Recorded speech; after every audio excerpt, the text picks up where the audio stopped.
Ben, what's the Aztec Safety online e-learning website again? Yeah, that would be aztecsafety.com. Fire extinguisher and firefighting, we'll send that one to Paul. Ah, now here's a course I should probably take. Conflict resolution. Power line safety. Yeah, I thought it might help me with my line calls. Did you know this Aztec website has over 100 safety courses? Jeez. Aztec Safety online course. Ground disturbance.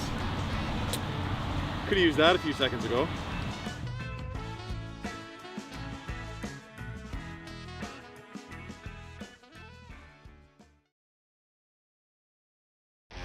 The 2025-2026 Grand Slam of Curling schedule is out, with big events happening all over Canada, like the Masters heading to London in September, the Tour Challenge from Nisku this October, the Canadian Open from Saskatchewan in December, and the Players' Championship from Steinbach coming in January. Early bird weekend and full event passes on sale now at gsoctickets.com. Let's rock! Aztec Safety is #1 for online safety training. Aztec Safety is the proud sponsor of the Aztec Safety Challenge, the #1 event on the World Curling Tour. And Aztec Safety has been a proud sponsor of Team Jacobs on our quest to represent Canada at the Olympic Games.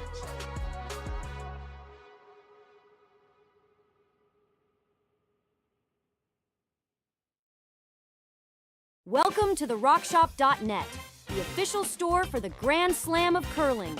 Whether you're looking for the best hats, stylish clothing, fun toys, or unique accessories, the Rock Shop has it all. Shop online anytime at therockshop.net for exclusive Grand Slam of Curling gear, or come see us in person at your next event. Therockshop.net, where fans find their favorite curling gear. For over 20 years, the Sandra Schmirler Foundation has granted more than $9 million to hospitals across Canada for life-saving equipment for premature and critically ill babies. In the past 4 years alone, $4 million has been granted thanks to the curling community's incredible generosity. The need continues year-round, and with your help, we can ensure every baby has the chance to grow up and become a champion, just like Sandra. Developed over a decade in collaboration with the finest ice makers this side of the Atlantic, the Pebblehead PB5 is nothing short of a triumph of sophistication and craftsmanship. Weighing less than half its lumbering copper predecessors, yet boasting tenfold their durability, the PB5 delivers perfect, consistent ice, time after time. The PB5 by Pebbleheads.com, the apex of ice-making ingenuity for the roaring game of curling.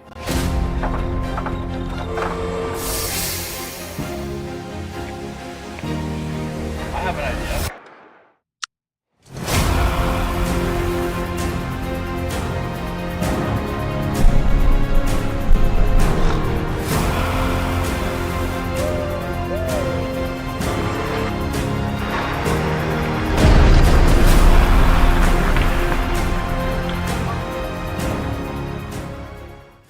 Brett, come on man, I know Aztec's #1 for online safety training, but we really should be out here practicing. I know guys, I'll be right there. Just let me finish this course on gas detection. Wait, do you smell that?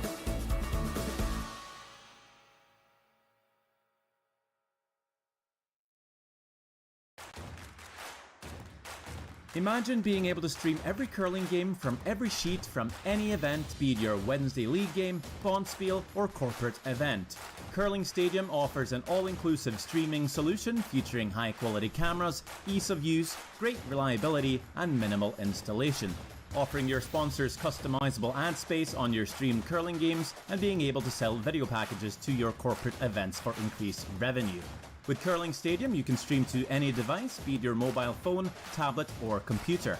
Push the feed to your desired platform, be it Facebook, YouTube, or any other social media. Curling Stadium is simply the way forward. Where it's commonplace in other sports to televise every game, we want to do the same. Curling is a global sport, and it's time it gets the coverage it needs. Make your curling club the next Curling Stadium.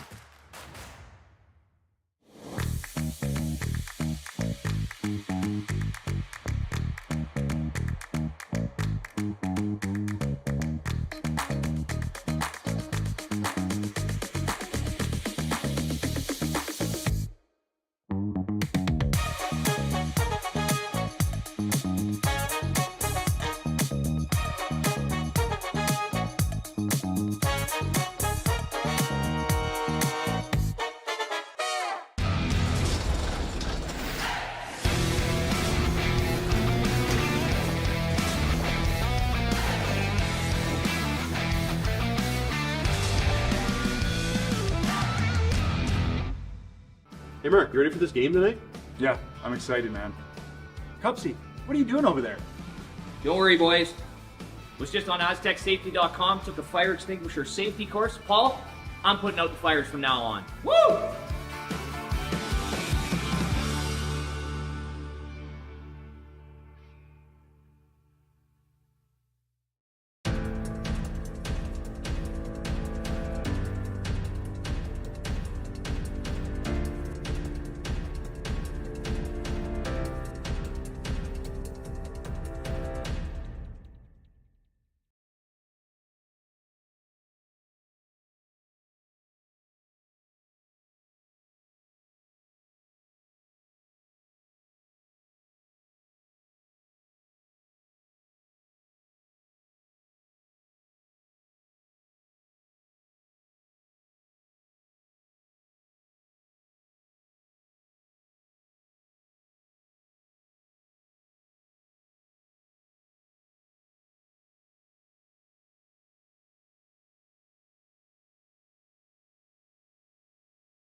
Aztec Safety is #1 for online safety training.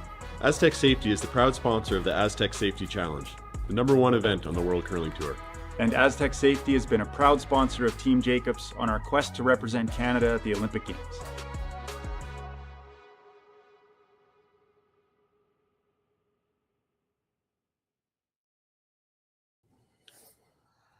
A very pleasant good day, curling fans, and welcome to the Grand Slam of Curling Canadian Open Tier 2 from the Martensville Curling Club in Saskatchewan. It's the men's quarterfinals, and we have this matchup between Riku Yamaguchi and Mark Kean. My name is David Schmel. I'm joined by Sean Joyce, and Connor Sims is our producer this evening. Sean? It's been a long road to get to the quarters, but here we are. Yeah, it has. Play started on Tuesday. Been a long road to get this far. And for some of the teams here today, could be a long road to get through to hopefully tomorrow's final. There was 6 teams on the men's side that had to play tiebreakers this morning for the last 3 spots in these quarterfinals. The Yamaguchi team was one of those teams. So it makes for a 3-game day today if they're going to get through to the final, but they'll take it.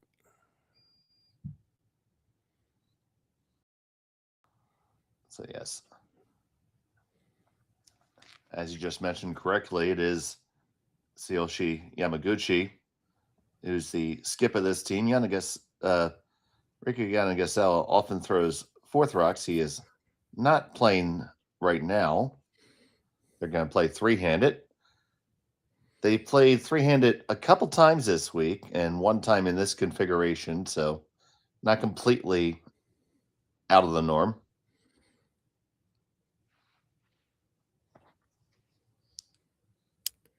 Yeah, we haven't heard as to what the reason is there, but you know, at this time of year and with what's been going around in Saskatchewan, it would be safe to assume that they may be having some issues with a flu bug or something like that that's been going around. Well, I know that our fantastic producer Connor Sims just said he feels a little bit under the weather. I feel a little bit under the weather. Jim just got over it. So it is certainly going around. The word was that I'll get that from Saskatchewan or from Martensville. That's highly contagious. Oh yeah, it's given you're in Sault Ste. Marie, Philadelphia, and Jim would be in Halifax. Jim's in Nova Scotia, I think. Yeah, highly contagious variant. It's you're able to get it through the internet from thousands of miles away.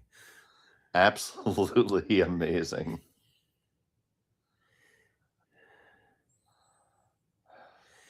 Yeah, the whole men's side of the draw was interesting. Not a shootout game in the round robin portion. When it was all said and done, Mark Kean, one of the 5 teams that was through at 3-1, so they had 9 points, but 8 teams, so half the field, tied for the next 3 playoff spots.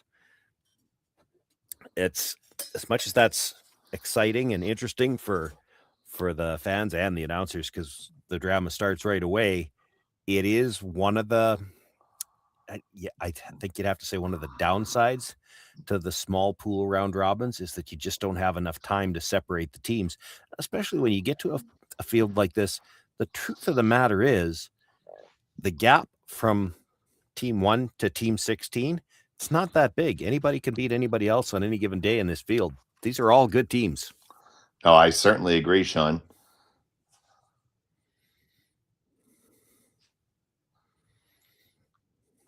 So here's the final stone from Koizumi Satoshi.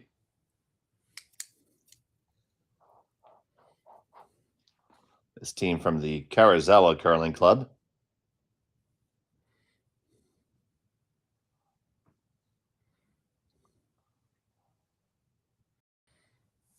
A little short of what they had in mind, but it's not bad.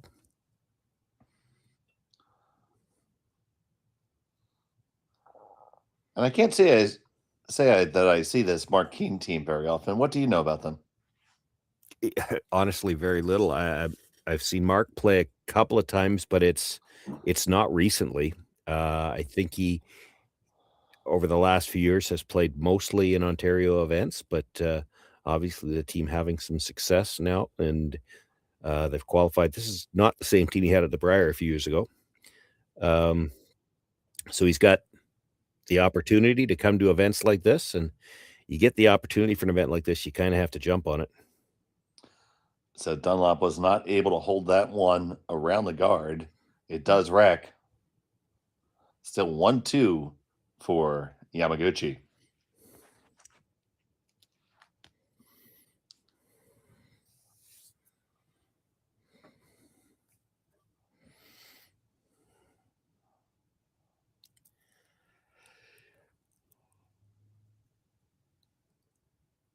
The scary thing about the hit and roll is you play the hit on the red and roll over, he's going to have the nose hit double.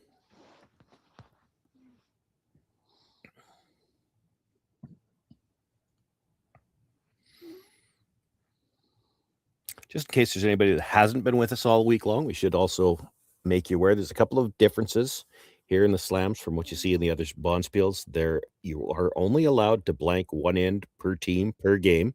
And I say that because as the hits start here, you could see this start to get close to a blank in a hurry. And they are playing on the clock, which we don't have every week. Yeah, they're playing on the clock. The other thing through the round robin portion is you heard us mention the shootouts already.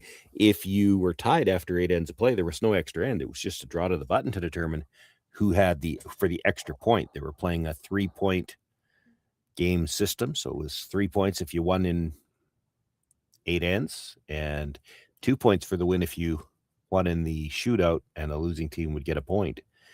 Not a single game on the men's side went to a shootout. That was probably a shock, because I think between the tier 1 men's, women's, and the tier 2 women's here, the tier 2 men's was the only one, as I understand it, that didn't have a shootout in it. Yeah, it just seems to be statistically difficult with the number of games. I know a few of the games that I did, it was, a factor in it.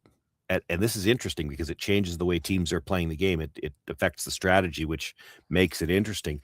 There were teams that had maybe lost a couple early, and they were in a position where they had to win in 8 ends. They needed 3 points. 2 wasn't going to be enough.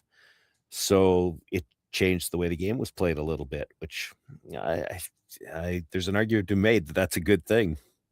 It meant for some more aggressive play from teams with last rock, for sure. That and the no blank rule, the two of them kind of combined.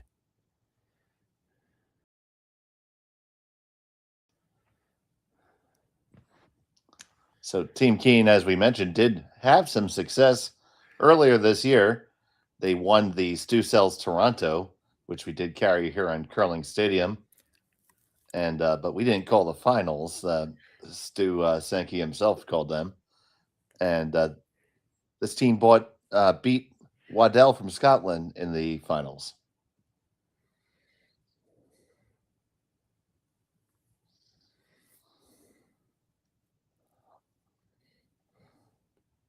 Oh, that one wrecks in the guard. Now, it does have the added benefit of pushing that to be third shot under a lot of cover. Yeah, it left the red one buried, and it's not really like Yamaguchi can guard here. I mean, I guess he could guard the one on the tee line, but that's kind of a corner guard. You guard that, and Kean's probably going to come around and try to corner freeze to it. So that's not a comfortable stone to guard. Yeah, this looks very force-ish as opposed to. Well, it's a thin double, but a thin double to sit too. So you got to be careful what you leave here. I wouldn't mind drawing down on my own, honestly. Yeah. I don't know. Grouping stones. How many have we got left? 1, 2, 3. Yeah. Yeah. It's one of those situations where Yamaguchi's sitting 2, but really Kean's probably in better position right now. Because Yamaguchi's stones aren't great to try to steal, and there's even a double there, so it's questionable whether or not they're great to force. And Kean's got that one in behind the corner. I actually thought he might play the double raise. It's a bit of an angle, but None of the rocks are that far apart. That redstone's really dangerous. That guard's made about as well as you could, and Kean's still got the option, if he wants to play aggressive, to put it right there. And that still leaves you the option to come. You get one there, establish it there. You could always come down to the back one if you had to for the last one to get the second point. This is going to be tough to defend.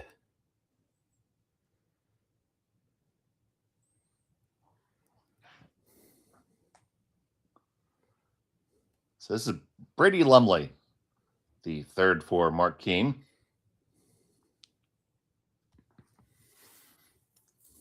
Huge shot here. This is the, the textbook for perfect timing when you want to make your aggressive play with last rock too. You're coming in on third's last stone. They're carving this over, but this is going to overcurl, buddy. No, he was freezing the other one. It undercurled and it's heavy. He was trying to freeze the one that was buried for now. You'd play down to the back one with your last one for 2. So now Yamaguchi will try to cut off the path to that corner one.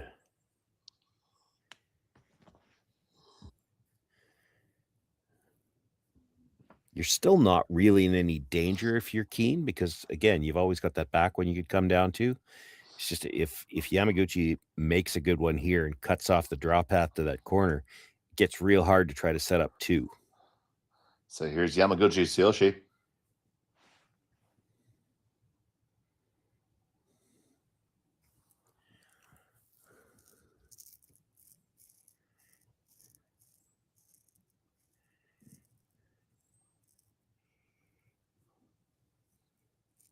He skips, he throws, he sweeps, he does it all.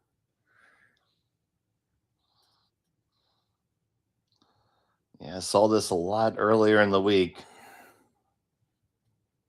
Just had to think that Karuizawa might be just a skosh underneath the weather.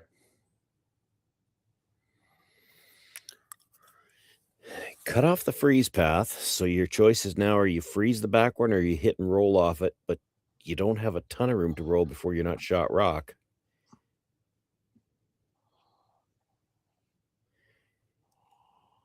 You make the freeze, you expect that Yamaguchi will probably blast it out, and then you'll have basically the same shot for your single point here. The opportunity for 2 pretty much went out the window when Lumley came deep. Yep.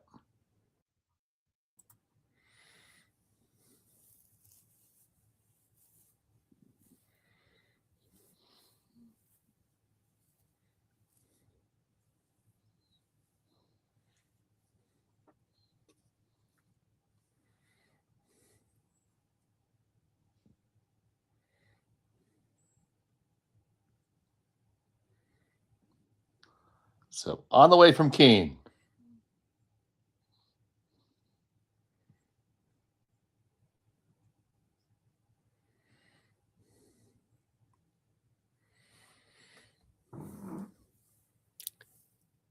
Doesn't want to be right down to that if he could. You want to make it tough to get this out. He's may not have shot rock.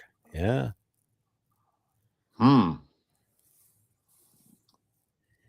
Come all the way around it or throw a guard, Sean? Well, you come around it. He's got it to tap up. I think you're guarding. I think so too. And you don't really have to guard the red one. You're trying to take away a little bit of the draw path. If he had to make a, if you left him a port to get to the red one and he had to play it, he'd have to play it with some weight. And there's risk there if you don't happen to make contact.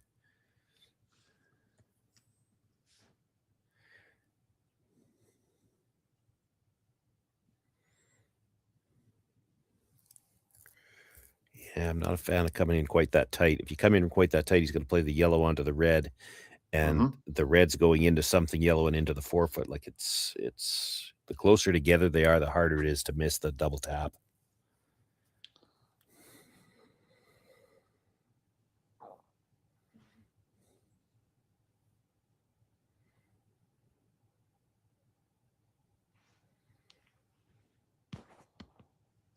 So final stone for Yamaguchi.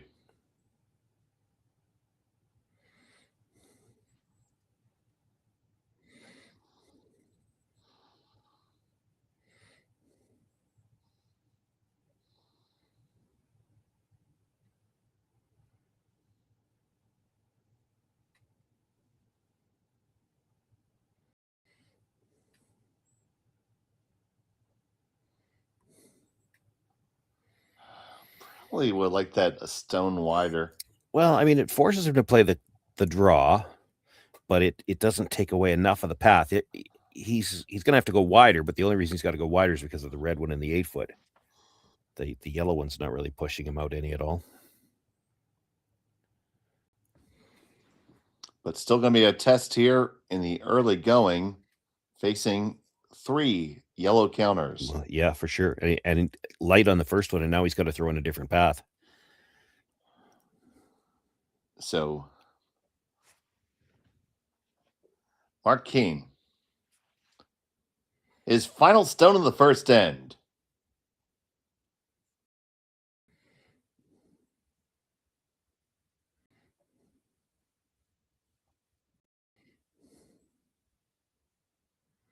Pressure's just kind of supervising it. Our Dunlop and Garner. Now Garner on the carve.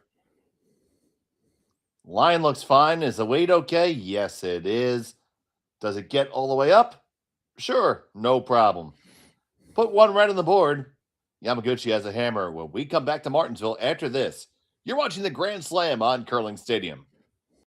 Brett, come on, man. I know Aztec's #1 for online safety training, but we really should be out here practicing. I know, guys. I'll be right there. Just let me finish this course on gas detection. Wait. Do you smell that?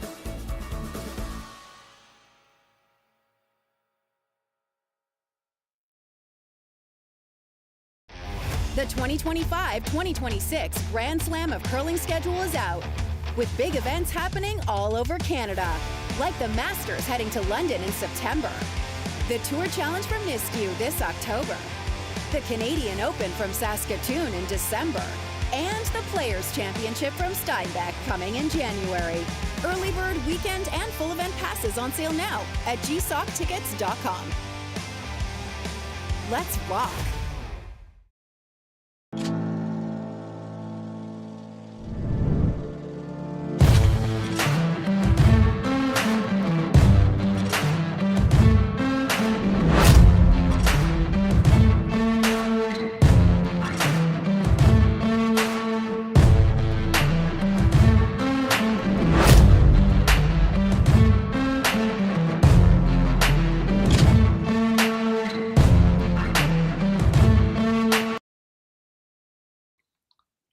And welcome back to Martensville. It's the quarterfinals of the Grand Slam of Curling Canadian Open Tier 2. Brought to you live on Curling Stadium. It was a force for Mark Kean. He scored just a single point. Yamaguchi Tsuyoshi has a hammer throwing the Yellowstones and then #2. And Sean, a lot of rocks in play, but only one on the board. Yeah, you could kind of see that coming. They did have their opportunity, a couple of opportunities. They crashed on one guard, but actually kind of sort of helped themselves out with pushing one behind a quarter. Never got a chance to bring that one back onto the board. Still, draw weight was more the issue that end. Lumley had one, comes up a little deep. Mark Kean himself came up light on his first one, and good thing for him, he was able to find the draw weight on the last one because it was against 3. But certainly, you make the first of those 2 draws, he might have had a chance for 2. Even with the second one, certainly would have made his last shot a lot easier if he makes the second one. That is how first ends go sometimes, though. Well, that's a nice pair from the lead. Yeah. Both teams had a practice session before the game, as they always do, but there was no draw to the button for last rock. That was predetermined. Kean had that by virtue of having the higher seed. Still, in a lot of cases, the speed changes in the first end, I think, because there's a little bit more sweeping, the shots are coming closer together sometimes. Um, but you see it and hear it all the time about, speed the same in practice. No, it's a little quicker. So here we see that long stroke.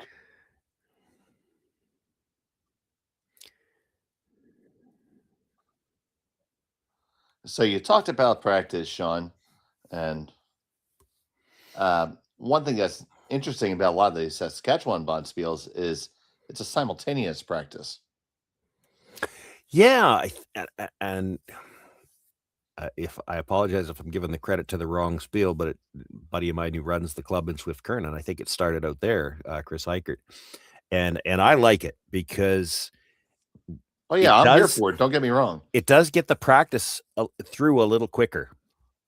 There's not as much sitting around waiting time because as you're making your way back down to the other end, the other team's throwing. It's very similar to the game setup, but it still does mean that you're only using half the sheet at the time, and I don't think the speed gets quite the same in practice as it does when you're playing that first end.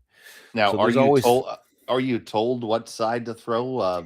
you will have picked, yep, because Okay. it's basically you're picking your draw to the button path. So I think if I haven't played in one of those yet, but I think our typical situation here is when you toss the coin beforehand and you can choose the winner of the coin toss has choice between color or which side of the sheet they want to play on. And I think in a lot of the events, first and second practice is decided by which side of the sheet you're on. So sometimes you get to pick both. I mean, certainly from our perspective, it saves us an hour a day sometimes. Almost. Well, and I think there's several things to it. Again, it gets the practice through quicker. It also means that so whoever's got first practice is going to play half of one side of the sheet in a traditional, we're going to practice, then they're going to practice side. So then the second team comes out and practices. They throw the other side of the sheet, and that first side sits for 10 to 15 minutes, and nobody throws a rock down it, and the speed changes. So I do think that this system, it also means that in the first end, both sides are going to tend to be closer to the same speed. You still have, some of the same issues in that the draw to the button has become so critical. You see it here. Two teams in both the men's and the women's were actually eliminated based on their cumulative draw to the button. They were so many teams tied, and there was only one draw allotted for tiebreakers. So a couple of teams had to be eliminated. That draw to the button has become so important that all of the pregame practices pretty much dedicated to that draw to the button. And it does mean that some of the other shots, you just don't, you're guessing a bit when you have to play them. Draw to the corner, for instance, in the first end of the first game, nobody knew how much ice to take because nobody had thrown it in practice.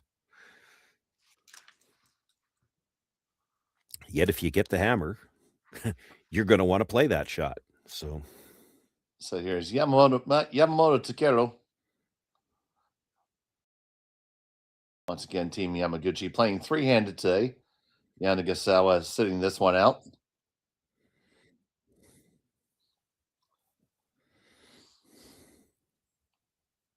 Curious if they should advance it, if he would be back for the evening game. Let me see in the chat. Yes, an early bird.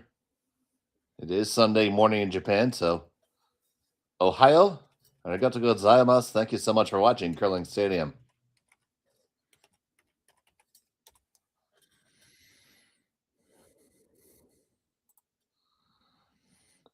Now Kean doesn't like the way this is progressing.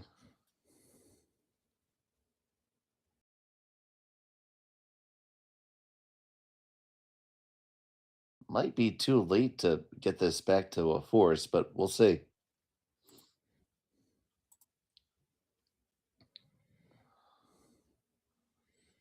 Runs it back, stuffs it, and rolls one of the runner rocks up in front of the Yamaguchi stone.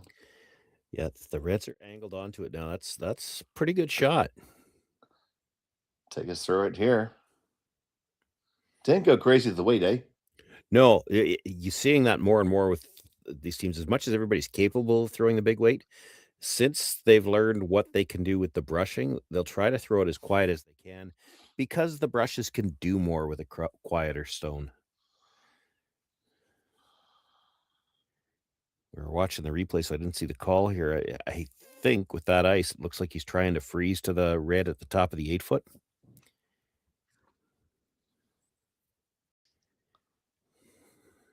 So the second from Yamamoto.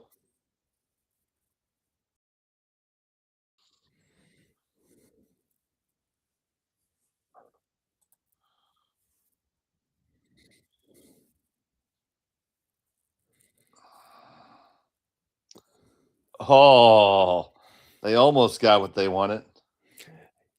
Yeah, but by ticking That's both bad. of them, they spun open. It leaves a double. Certainly does. You saw the frustration there from Yamamoto.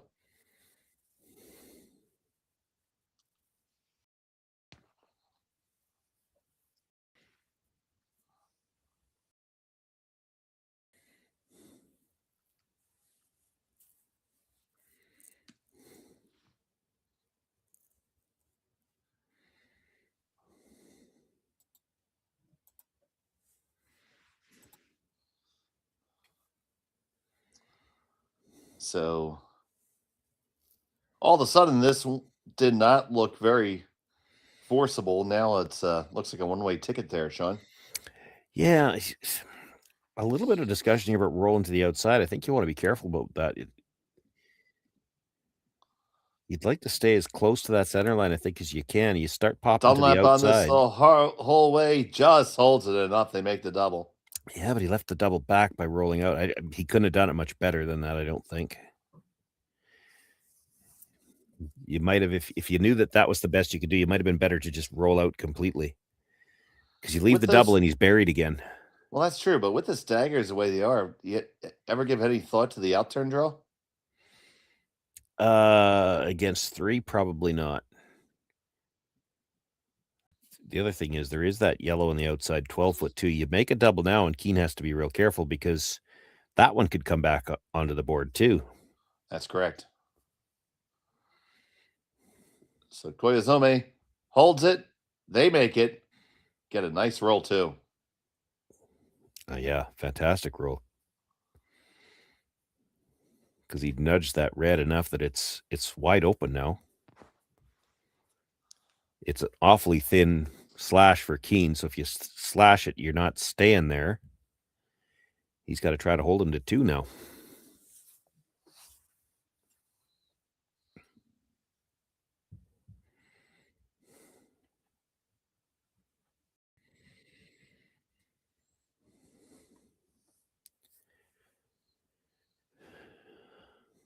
Just trying to hit and roll far enough into the 8-foot, I think, to be shot rock.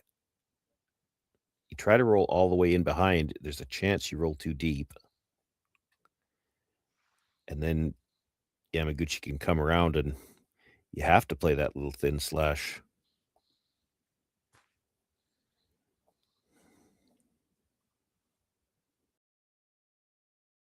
They hit this one on the outside. Okay, now do you draw? I'm going to keep on riding this horse till you say yes. Well, you could. I don't think it's there, but I'd love to. If it's me, I'd love to play the hit on that redstone and roll under, because right now you make the draw. He's not missing the slash on the red. Now you're going to get your chance for 2, but if you could ever hit that and roll under, you could have a chance for 3. I don't think it's quite far enough open though.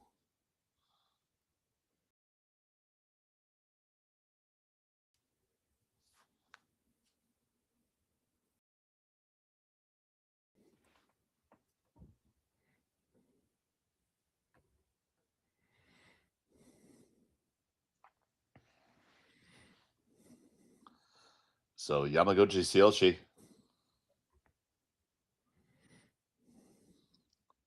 He is first to 2.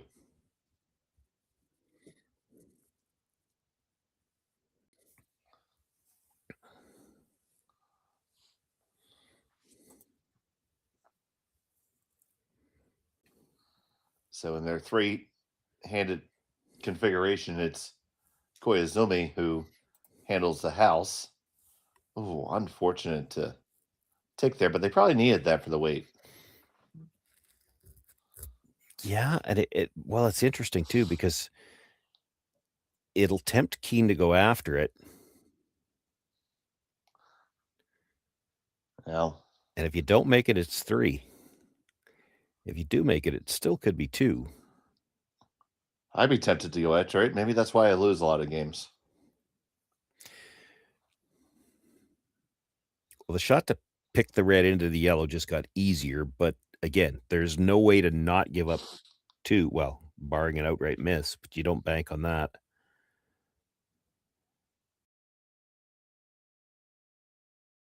You can kind of tell that's what they're worried about here. Like, yeah, you can get out of jail free here with this shot if you absolutely weld it on the inside corner. But if you do the same thing, for instance, you rub on the way by, it could be a shot for 3. If you come up short, he can just pick it out. It's still going to be a pretty easy deuce. Yeah, it's a big decision in the early going.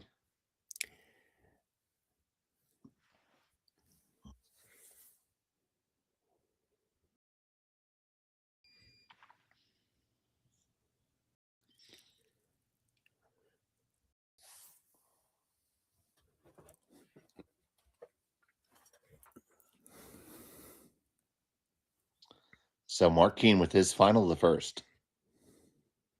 Second.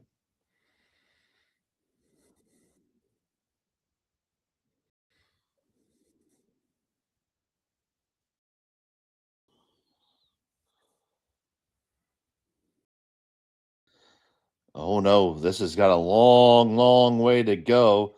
Garner trying the hoppy, sweepy, sweepy. That's not going to do it. Wide open hit for 3 for Yamaguchi. Yeah, there's that shot for 3.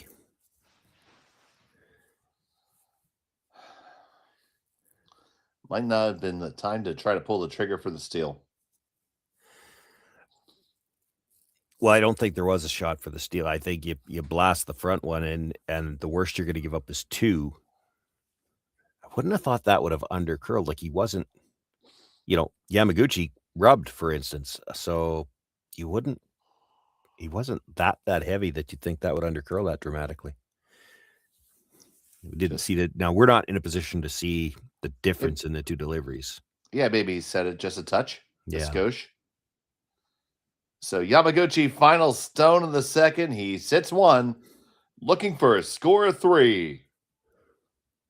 Yamamoto on the carve. This one's hanging out there. It's coming up. It's going to be just fine. There it is. 1, 2, and 3 for Yamaguchi. They take a 2-stone lead.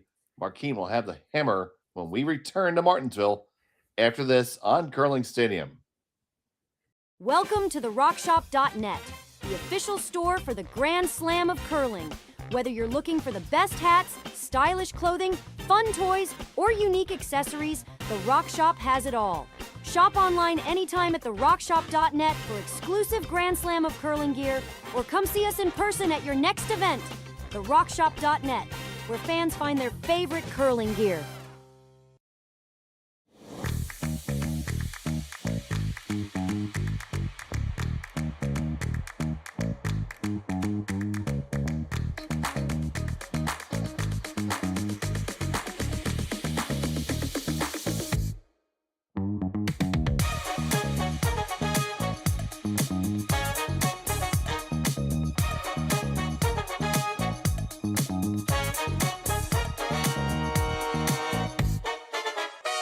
Developed over a decade in collaboration with the finest ice makers this side of the Atlantic, the Pebblehead PB5 is nothing short of a triumph of sophistication and craftsmanship. Weighing less than half its lumbering copper predecessors, yet boasting tenfold their durability, the PB5 delivers perfect, consistent ice, time after time. The PB5 by Pebbleheads.com, the apex of ice-making ingenuity for the roaring game of curling. And welcome back to Martensville. It's a Grand Slam of Curling Canadian Open Tier 2, brought to you live on Curling Stadium. A big 3 spot put up by Team Yamaguchi in the third. Kean has a hammer here.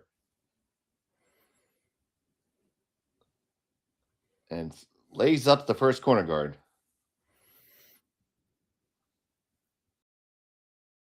Yeah, the question as these ends start out is always whether or not they're going to throw the second corner guard or not. And that might be one of the things that's come in from it's the one blank rule. We have seen a few more aggressive ends from the team with hammer early on in games where they might otherwise not. Like it's you're not late enough in the game that in a traditional format you'd necessarily feel like, well, we have to throw double corners right now. But you know that the team without last rock is going to play a little bit more defensively than you are, and they should. They don't have the offensive advantage. So there has been times he's going to play the box, still traditional. There are times, though, that they've played a little bit more aggressively. You want to make sure you keep some rocks in play. You don't want to get forced to blanket end early in the game. And we've seen it a couple of times. You blank one early. We have seen twice in games that I was doing that I can think of that a team scored in 6, knowing that their opposition couldn't blank the 7th. So they were going to have last rock in the 8th.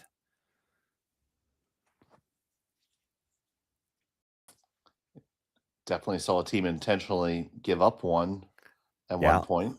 Yeah, I didn't see that one, but I heard about it too. It was a case where they couldn't blank. 1 point wasn't going to do them any good. If this was right? That 1 point wasn't going to do them any good, so they had to give up the steal so they could keep last rock because they couldn't blank. If they blanked, they were going to lose the hammer.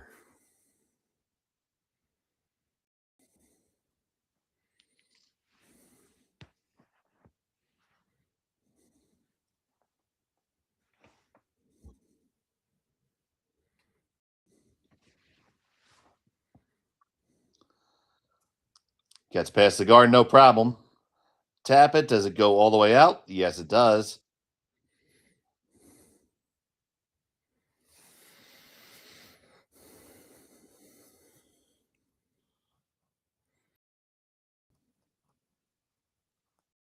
So Kean looking to play the little pop and flop onto the Yamaguchi rock. Even this, I think, is a rule dictated call. I mean, it might not be. That roll in front's probably never a bad call, but I think in the third end, a lot of times in the traditional rules, a team would play the double here, get rid of the rock at the top of the forefoot, because they're never that uncomfortable blanking an odd end. That is a perfect pop and flop. Yep.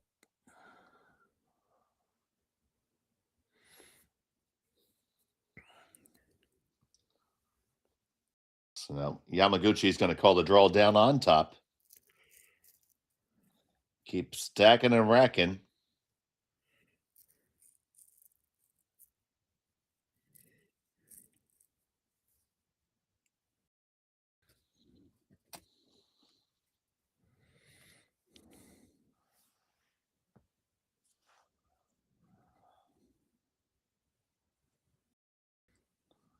Koizumi working really hard to get this one by. This one's curling a country mile. As long as it's in line, it's a good result. Yeah, no, that's a pretty good spot there, actually, with that little bit of separation. It's tougher for Kean to run it through. I mean, he's still probably playing it, but now you got separation between the guard and the run stone, and then separation again between that one and the yellow or the red. And you throw this, Yamaguchi may be able to force Kean to blank. That's a possibility. Depends how many fly. And if you do that, then Yamaguchi always knows that he can't blank again. Mm-hmm.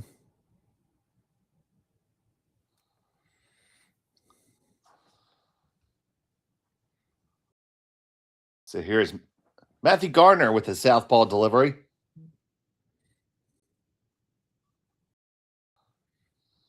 Oh, past everything. Rolls to a corner, which is never bad, but didn't really do what he wanted. Yeah, you can put your center guard up just a shade higher now, and that creates a little bit more separation when he's trying that run.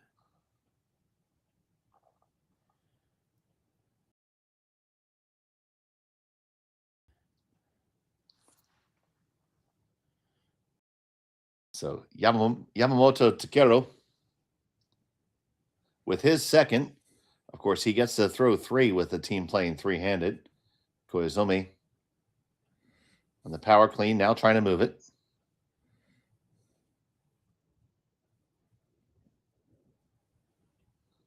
Wants to be bisecting that center line.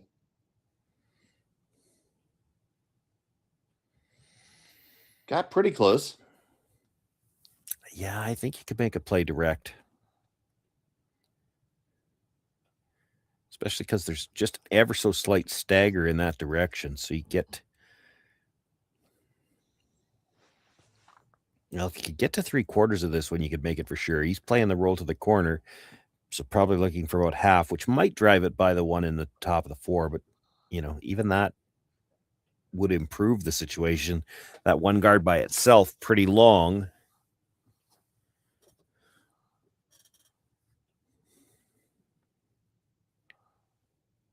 Going to be close to moving them both. Ooh, just over the top there. They do lie second and third under cover, more importantly. Got that one buried. So now it's risky to ignore the Reds and throw another guard, but I don't know what else you've got.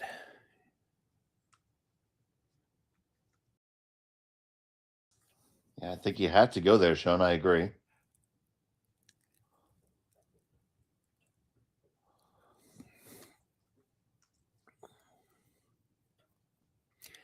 Thinking about the run on the corner, and this is all about cutting down the damage, because you play anything on the corner, you have to expect that Kean's going to make basically the same shot they just threw, and that's going to kill the yellow.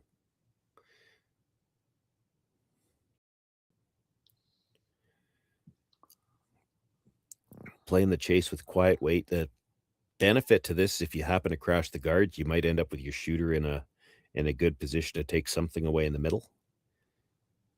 Boy, it's all there. Yeah. Sorry, Dave. I was going to say, even if it ended up on the red one coming in from that angle, it might mess up the angle that Kean's got in the middle of the house.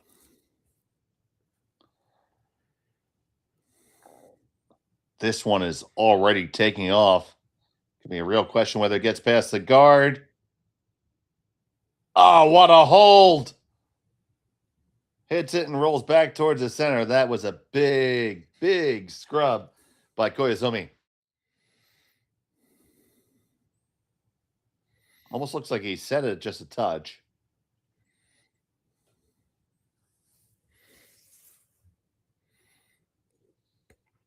Yeah, great job on the brush to get it by. I'm still trying to decide in my own mind whether the result for them was all that great. It's just the roll probably came a little farther than they would have thought, so it's left a double. Yeah, oh yeah, it was probably the only reason why I got it by, because it was a little warmer than they thought. So I saw in the chat, Sean, that one of our viewers is learning English by watching our broadcast. So, while certainly honored and appreciated by that, can learn my broken Philadelphia English and whatever you guys talk in Saskatchewan. I feel like we may need to explain that we might be kidding sometimes when we say it's Connor's fault. Not all the time. It's not. Yes, it's not always Connor's fault. It's not really always his fault. Yeah, Connor is. I told Connor he's an excellent producer, but it's fun to kid sometimes, and when we give people a little kidding, a little razzing, it's because we love them. I wish I could delete that sentence from the internet. There he is. There's Connor Sins, making sure his presence is known. You notice how the lettering on his name is wider than it is on ours too? Well, I mean, yeah. I did notice that, actually. Because it's all about Connor. Playing the tick double here. This is tough. There's a chance you don't make contact with the first one and still roll away. So from Yamaguchi, Yamamoto on the carve. Just going to catch the outside stone. Yeah, I would have been tempted to come around with quieter weight, make the play on the stone at the top of the 4 foot and roll in front of the other one if you had to. Now, the only thing is I'm not 100% sure because of the overlap if they could get it by the yellow at the back.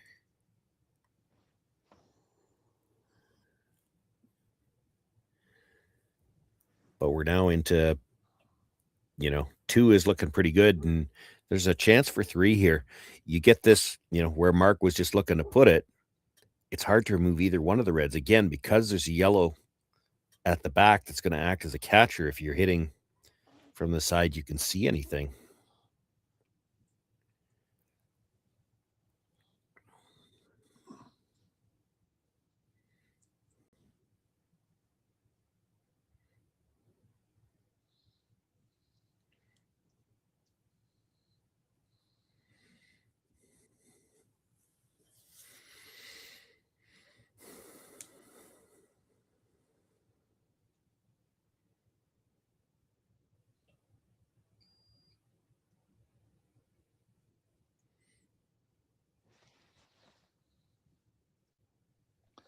So Mark Kean with his first of 2 here in the third.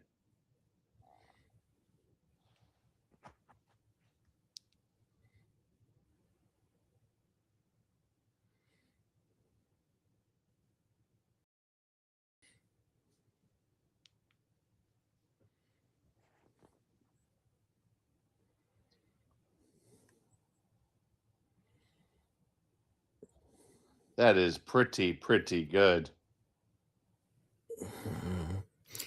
Well, it might have undercurled.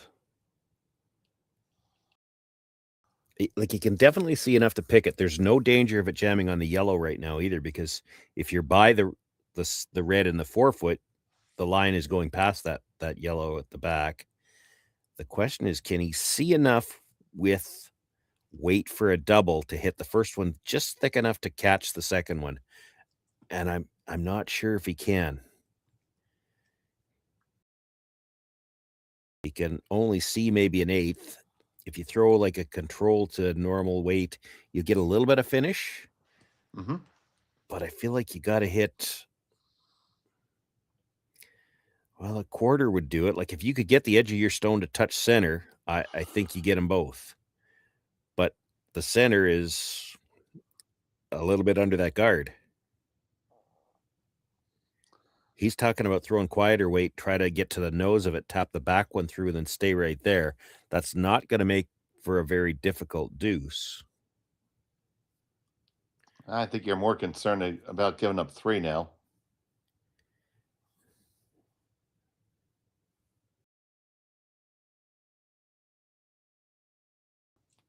I'd like to thank my friends Brian and Tashina for tuning in from Upper Darby, Pennsylvania.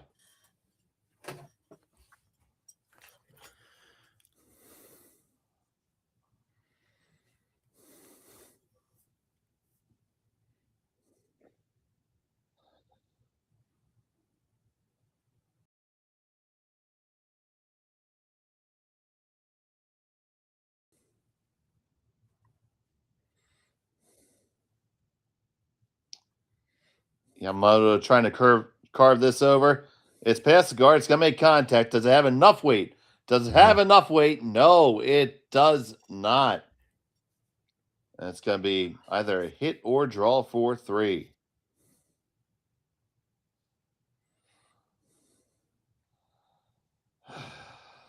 Well, hindsight 2020. I guess you should have played the run.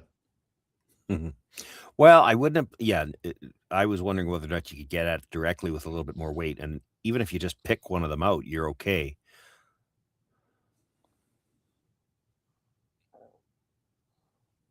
So Mark Kean, he's got 2 in his pocket. He needs basically full 8 for 3. Final stone of the third end.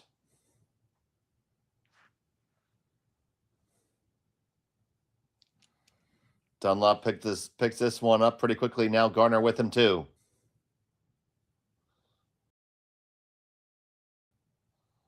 They kind of like the weight, just kind of managing it on down. This looks pretty good. Because it is. Put 3 right on the board. Mark Kean leads by a score of 4-3. We'll be back after this from Martensville. You're watching the Grand Slam on Curling Stadium. Hey, Mark, you ready for this game tonight? Yeah, I'm excited, man. Cupsy, what are you doing over there? Don't worry, boys. Was just on AztecSafety.com, took a fire extinguisher safety course. Paul, I'm putting out the fires from now on. Woo!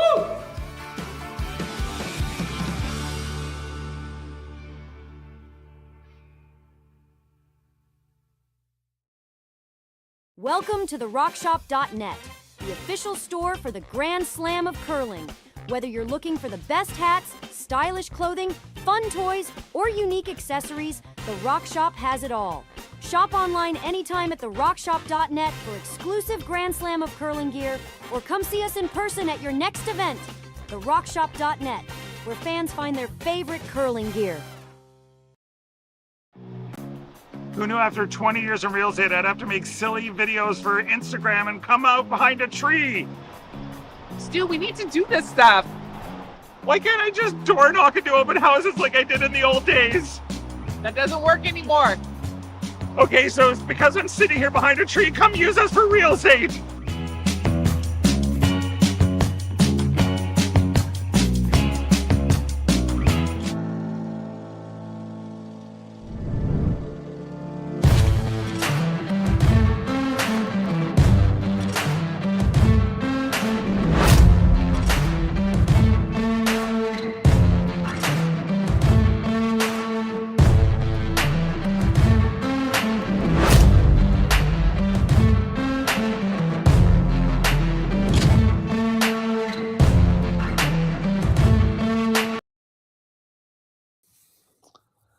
And welcome back to Martensville.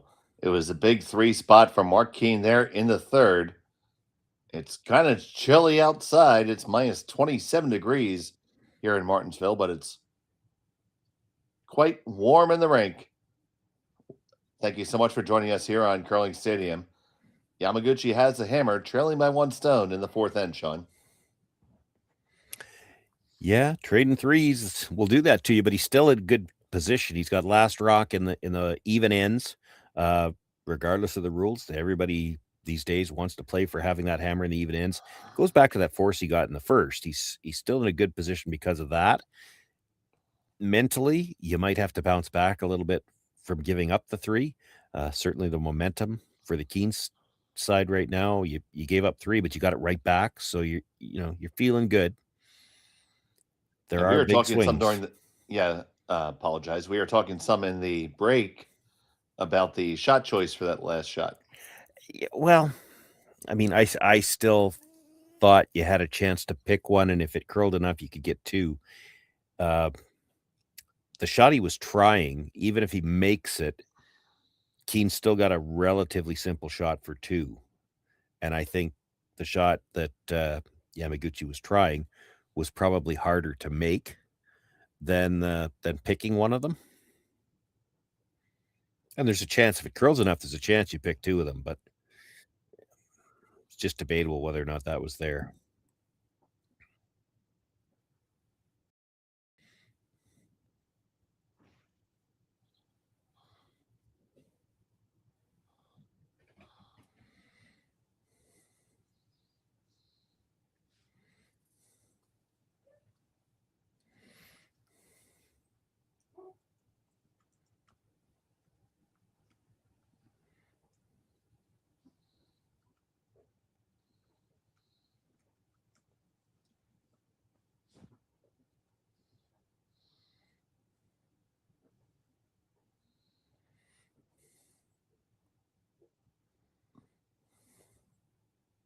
So how hard do you expect Yamaguchi to go for 2 here? Well, I mean, it's again, as we've been talking about really all week with the no blank rule, the one blank rule, you don't want to get caught blanking it in too early. He does have last rock in the even end. Most teams are willing to play a little bit more aggressively in the even end anyway. So I would expect him to mix it up a little bit here and try to make sure there's some rocks in play. And if he's got a chance for two, great.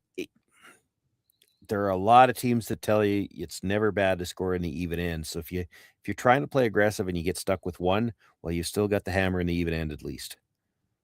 Now, there is a difference here as opposed to the round robin portion. There are extra ends in the playoffs. So that's a little bit more like traditional play. It's just the blank rule and the time clocks that are different than what they play in most of the bonspiels.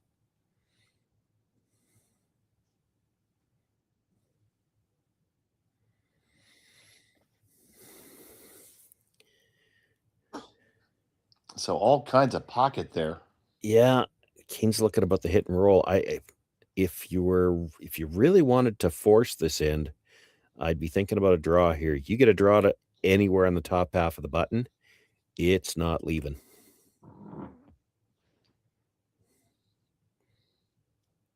You make the hit and roll. He's coming off the red on the other side and killing this stone.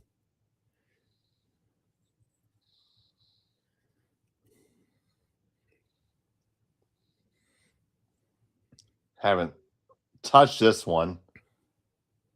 Get the hit, get the little roll. They lie shot stone. Yeah, rolled past it, which is probably better than what he was originally talking about.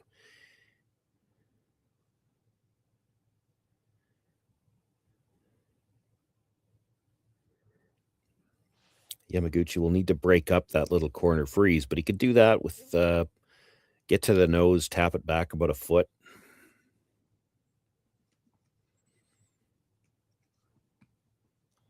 And importantly, then the shooter will actually be in front of the tee line.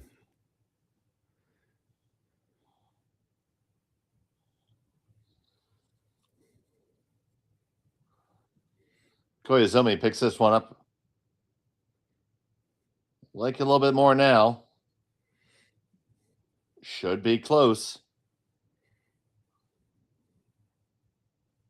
Come all the way up to the face.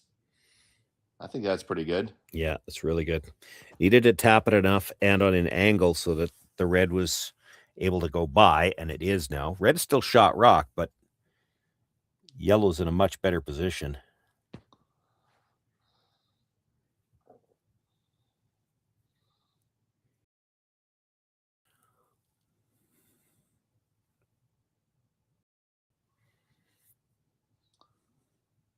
So shot stone for Kean. Yeah, and I think I heard him say we need to lose this red, and I would agree with that. You don't, because of the angle that they're at now, you ever play to just tap, it's just something else that could get jammed on. I think you got to lose that back one. Try to leave this top one on the same angle that they're on right now. Last words I heard out of his mouth was you don't necessarily have to kill the red. Just indicated back line weight.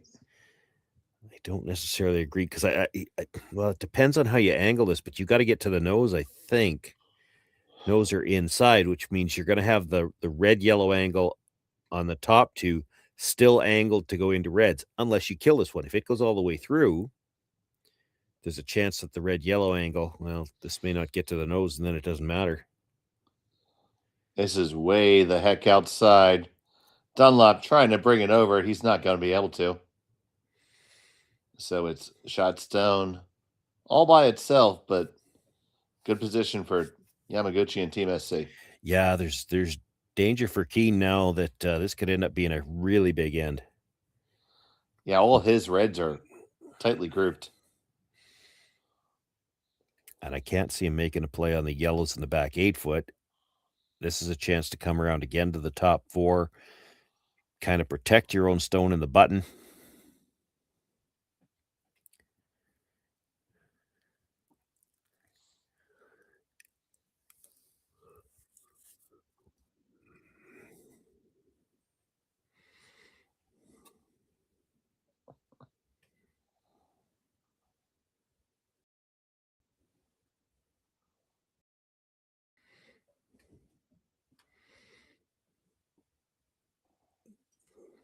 Gonna leave it short.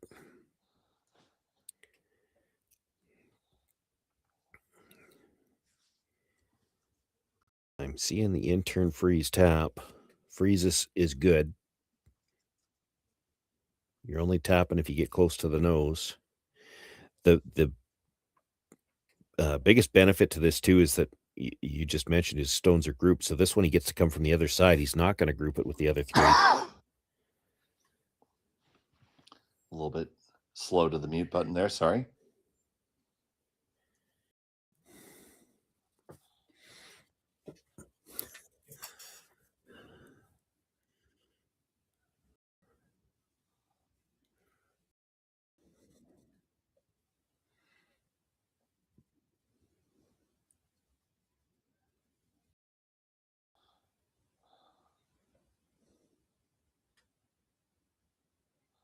That's about as good as he could have done. Yeah. I'm seeing Yamaguchi needs to smash. Red into yellow into that cluster of reds over on the side. Or even over the top and have it come back into the one that's there. Like the guard's not helping you anymore. I don't see that ever helping you.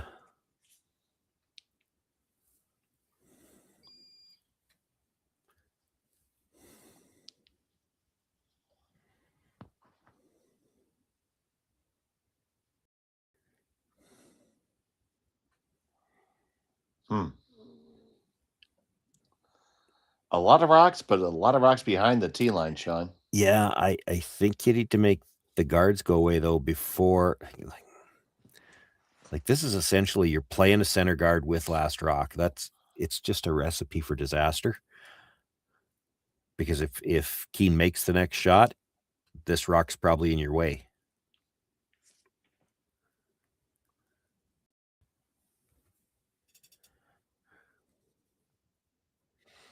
So Yamamoto, Takeru, with this delivery. Koizumi trying to keep it there. Looks just a skosh light. Well, I mean, it works there. It's still essentially a guard, though.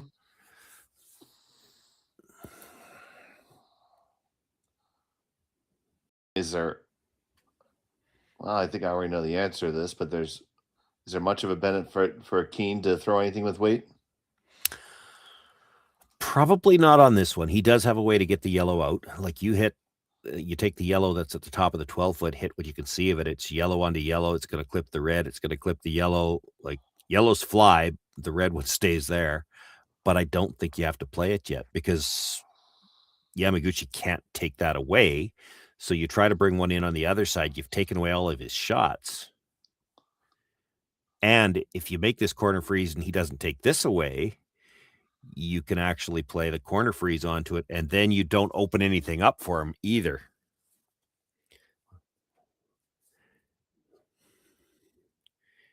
You make a good freeze here. There's a chance this in turns into a steal in a hurry.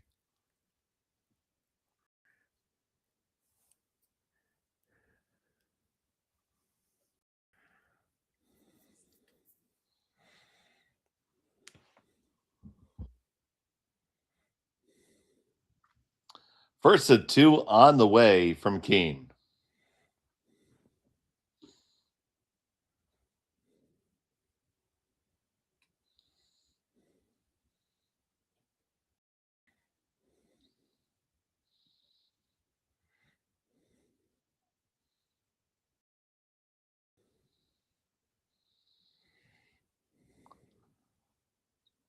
Comes right on down to the corner.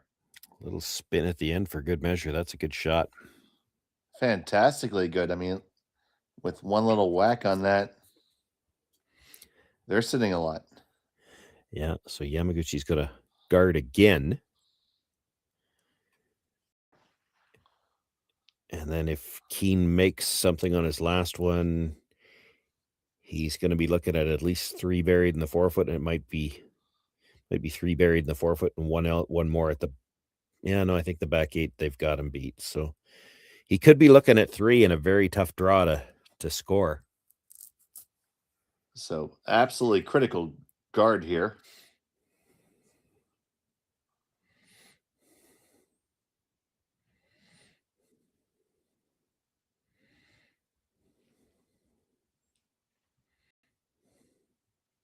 Yamaguchi Tsuyoshi with his first and 2 in the fourth.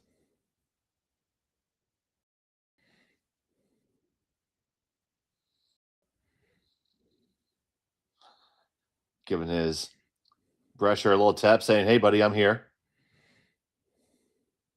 Don't sweep, don't sweep. Don't even think about sweeping. No, for sure. You get in too tight on this, you actually just make the double run a little easier. Corner hook would be good. Oh, there it is. That should do it, I think. You know, it's funny when you're looking at it on a two-dimensional screen, there's no amount of leaning over that'll tell you whether or not that, because you only have to clip the outside edge of that red stone. Like, is it still there? And if it's not, you could always, I mean, here's the other thing. Nose hit on the red guard. It's red guard onto the yellow in the 12-foot, onto that red that marked through with his first one, and the yellow stone off the button is gone. He's thinking about guarding just to hold him to one. Boy, I don't love that. I think there's a steal opportunity here. That curled up just enough. Now, I know you give, yeah. I certainly don't see any way to hurt yourself playing weight in there. Just all the angles favor Kean. I don't see anywhere he could even do any damage to his own situation. See a big wide view here of the Martensville Curling Club.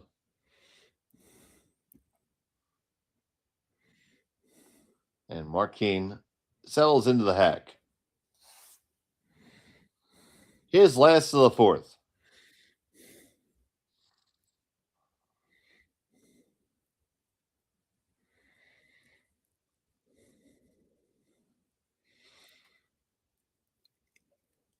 Throwing the spinner on the guard to try to hold it out there, but I just don't think you're going to be able to hold one wide enough on this ice. Take the draw away. Yeah, the draw is still going to be there. Yeah. And the broom goes down. That need to be a little tighter, I would say. Well, you know what's going to move at the end. This is you're basically Final trying the fourth to end for Yamaguchi. Trying to split the T line and touch the button.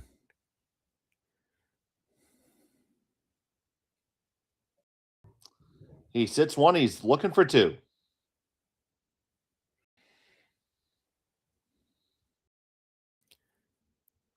Line's going to be okay. I think it looks heavy. It is a little bit heavy. It's going to slide, slippery slide. Right on by. It's just going to be a single point for Yamaguchi. And they think it's kind of close, so hang on a second. Yeah, they think it was that close. He had to take a look at the one at the top. And all right, so away they go. And after 4-4 is the score. We'll be back from Martensville after this. Imagine being able to stream every curling game from every sheet from any event, be it your Wednesday league game, bonspiel, or corporate event. Curling Stadium offers an all-inclusive streaming solution featuring high-quality cameras, ease of use, great reliability, and minimal installation. Offering your sponsors customizable ad space on your streamed curling games and being able to sell video packages to your corporate events for increased revenue. With Curling Stadium, you can stream to any device, be it your mobile phone, tablet, or computer. Push the feed to your desired platform, be it Facebook, YouTube, or any other social media. Curling Stadium is simply the way forward. Where it's commonplace in other sports to televise every game, we want to do the same. Curling is a global sport, and it's time it gets the coverage it needs. Make your curling club the next Curling Stadium. Hey Ben, what's the Aztec Safety online e-learning website again? Yeah, that would be aztecsafety.com. Fire extinguisher and firefighting, we'll send that one to Paul. Ah, now here's a course I should probably take. Conflict resolution. Power line safety. Yeah, I thought it might help me with my line calls. Did you know this Aztec website has over 100 safety courses? Jeez. Aztec Safety online course. Ground disturbance. Could have used that a few seconds ago.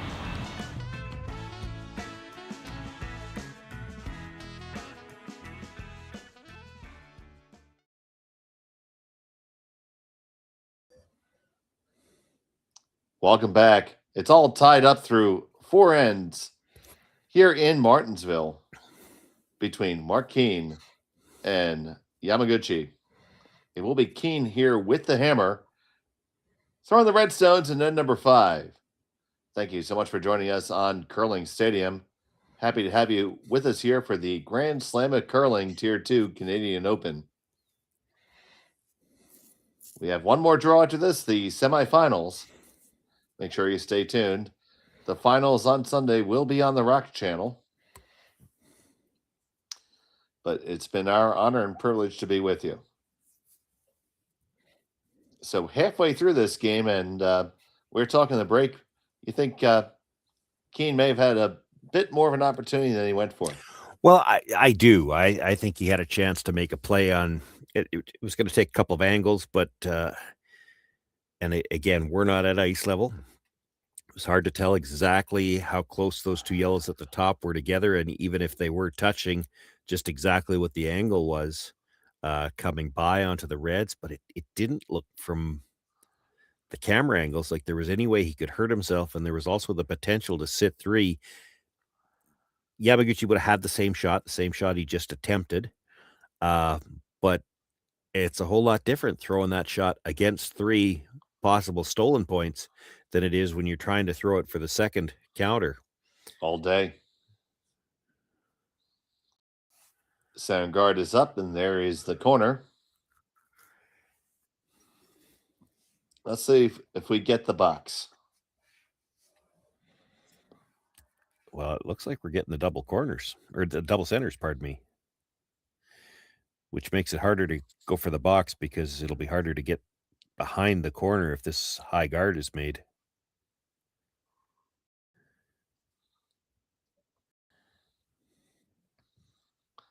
Now, neither team has exercised their blank yet. Both teams with plenty of time, about 13 minutes each. A little bit less than half their time going through, but not in danger, I would say. They could have used a quick end. That's not looking like it's going to happen right now. Nope.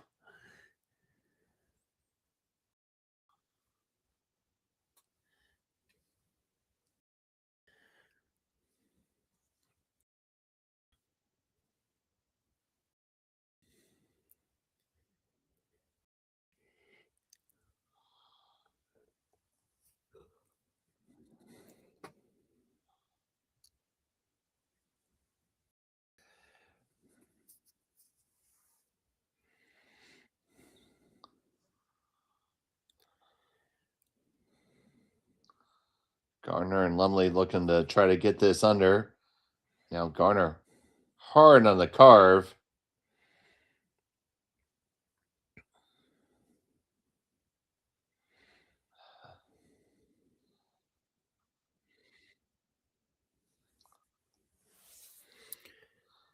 Obviously, it would be patently against the rules, but wouldn't it be neat if we had an electric vibrating broom? It might make it a little easier, yeah.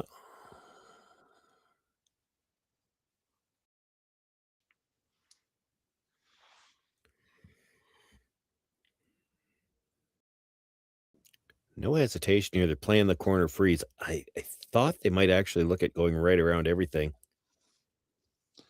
Well, we've seen all this event and really all season long that Yamamoto has no problem with playing busy ends all the time. Rub the guard going by. And sounds like maybe kicked the high guard going by too. Yeah, he did just kick it in a skosh with his left heel as he went by.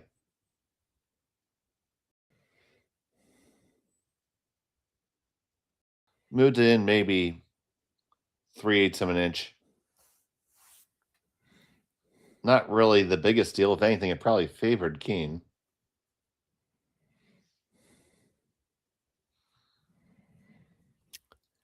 And we talked about this in the break, Sean, but you've given me guff and over the time we've worked together about my use of the word skosh. Skosh actually comes from the Japanese language. Skoshi, meaning a tiny bit or a small amount. And it was transplanted over to the United States by service members.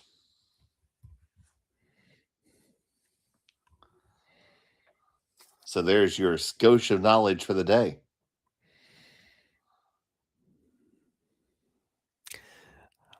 Just going to leave it all alone. I don't want to encourage that you. That just means further. You got nothing, Sean. You got nothing. Just don't want to encourage you any further. He's got nothing, folks. Trying to decide if Kean is better off with that. I mean, he's left two guards. There's a little bit of a stagger now. It does force Yamaguchi around to the other side.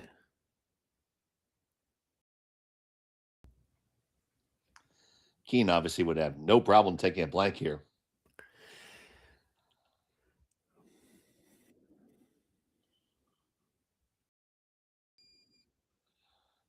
Obviously, Yamaguchi is not looking to do that. Would like to see that curl just a bit more. And clear it out as well. That hanging on the back, that's an issue.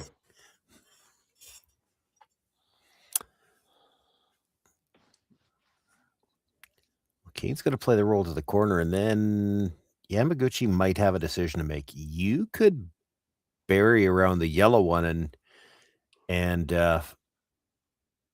flip the script here where Kean would be in some trouble, but you have to be willing to ignore a couple of red biters to do that.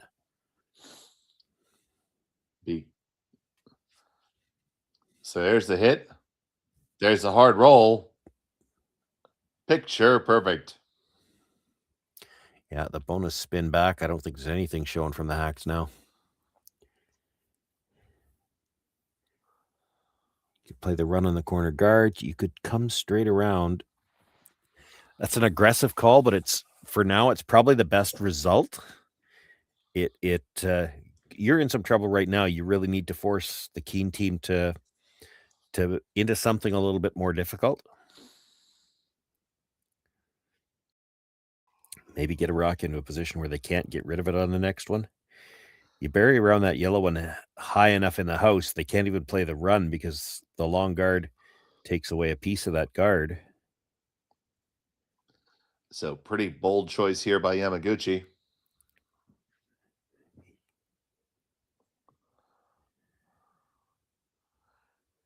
Line's getting really, really nice.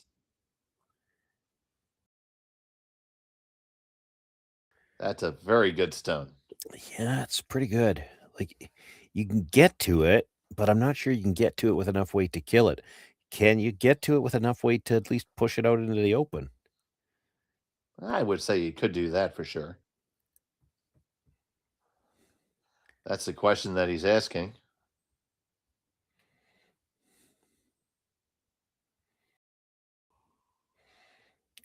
Easy board. He's trying to kill it.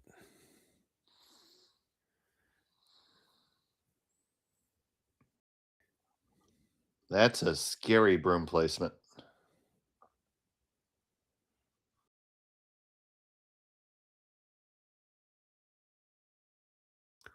Clean release. Yeah.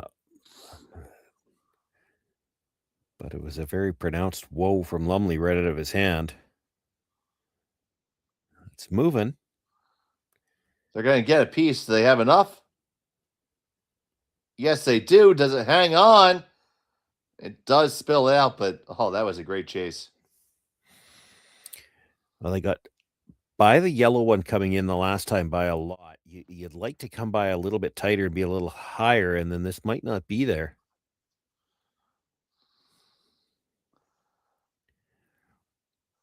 Made it by with plenty of room, so probably the same shot, maybe a foot less weight this time, Sean? Yeah, well, you got to get tight with that yellow guard up front. Like they were sweeping for curl at the end because they had no choice. They needed to bury it. This is the same thing. It's got too much room at the hog line. You want to It get does take really a right turn in Albuquerque. Maybe they can finish it.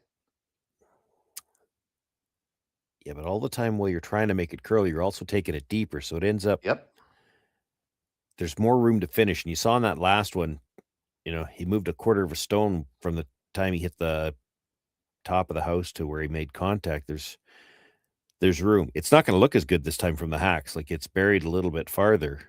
It's probably easier though. There's an argument to be made for that certainly if it runs the same as the last one, because it's got an extra foot to curl. I heard Mark there say a hair less, but not much.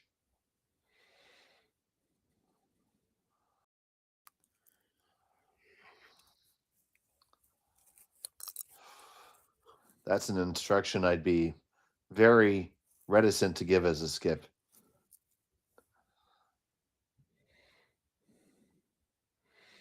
That does not look like he got out the same.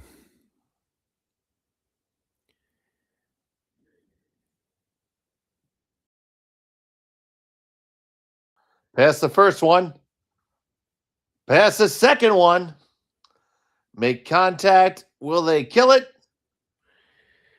No, and they are able to spill the other one. So, okay, disaster possibly averted here for Yamaguchi.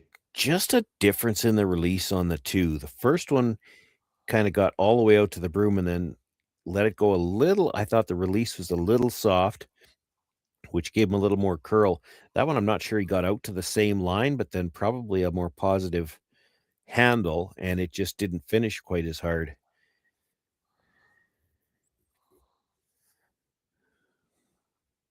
So now Yamaguchi needs a big draw to try to help his team out here. Yeah, he could get away with the same thing now, but you'd still love to come by that yellow tighter so that you could stop a little bit higher in the rings. This does look like better line coming in. It's much better line, and Yamaguchi switched too early. Oh no! Oh no! He was probably never heavy enough either, but so do you ignore that one, the back eight, and go to where Yamaguchi's going to throw the next one? There's a case to be made for that for sure. Because you go hit this, the draw's coming. That's just a fact. Yeah, but he's got the angle run in on the red corner guard as well. And you have to kind of feel like, based on what we've seen, like it's hard to make a draw so good that you can't chase it. Now, having said that, the reason it's hard to do that is because so far we haven't seen any of these draws come tight by the guard. He comes tight by the guard now, and he probably has to play it from the outturn side now. But if he comes tight by the guard now, even if he only overburies by half a rock on the first guard, he's still overburied on the one that was just thrown. So he can get this into a spot where you just can't get at it, but he's still got to make it. Now, first thing first, hit this open one. Yeah, well, Kean could draw, to your point. He could draw and not let Yamaguchi have the chance to get in there first. Then you're hoping you get a chance to hit this on the last one. He's going to hit it now and put the pressure on Yamaguchi to make the good shot.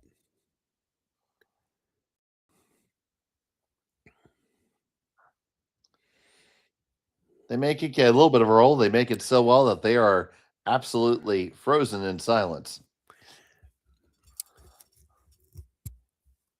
Yeah, actually, with that little bit of roll, I thought Yamaguchi might even think about hitting that. I mean, you're going to be back 8 when you do it, but it's not that far to roll to get behind the two yellows. You split center, it's overburied on both of them. So it's going to be the draw. Yeah.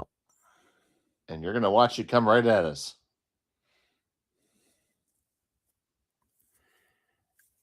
And I'm willing to bet Mark Kean's not playing anything for one. Here's Yamaguchi Tsuyoshi with his last of the fifth. Crucial draw shot.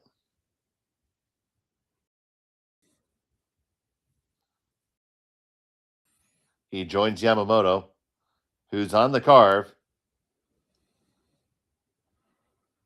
Line's pretty good. Weight's pretty good. Well, it's right there on the lid. Yeah, here comes the corner guard. That's what it has to be. It's for, well, there's a real chance it jams on that one that is in the back. There's a chance. Yeah, there always has to be a chance when you got that shrapnel back there, but there is a way he can hit this for 4. He comes just slightly across the face of that yellow on the button, and it comes back between the two reds coming back. And you're throwing this one all day and twice on Sunday. Yeah, I think the biggest discussion here will be how much weight do you want to throw? Because as we've talked about, you can throw it a little bit quieter and control the line better, but the Yellowstone is so far away from the raised stone that it's hard to be perfectly confident about the line. And like you said, there's a jam at the back. Well, if you're worried about jamming it, if you throw a little bit more weight and you do jam it, there's still a chance it spins out for 2 or perhaps 3. You ever think you'd chase on the outturn side? No. Okay. Well, game-changing shot coming right here from Mark Kean. He could be up by 4 or down by 1. Final stone of the 5th.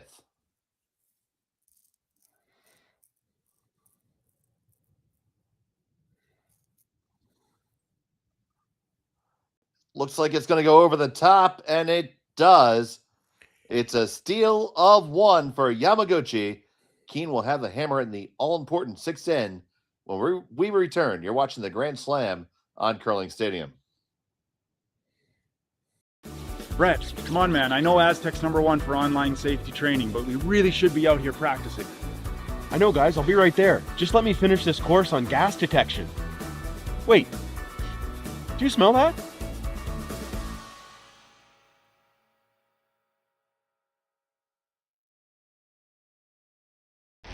The 2025-2026 Grand Slam of Curling schedule is out, with big events happening all over Canada, like the Masters heading to London in September, the Tour Challenge from Nisku this October, the Canadian Open from Saskatchewan in December, and the Players' Championship from Steinbeck coming in January.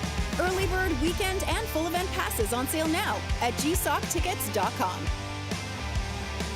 Let's rock!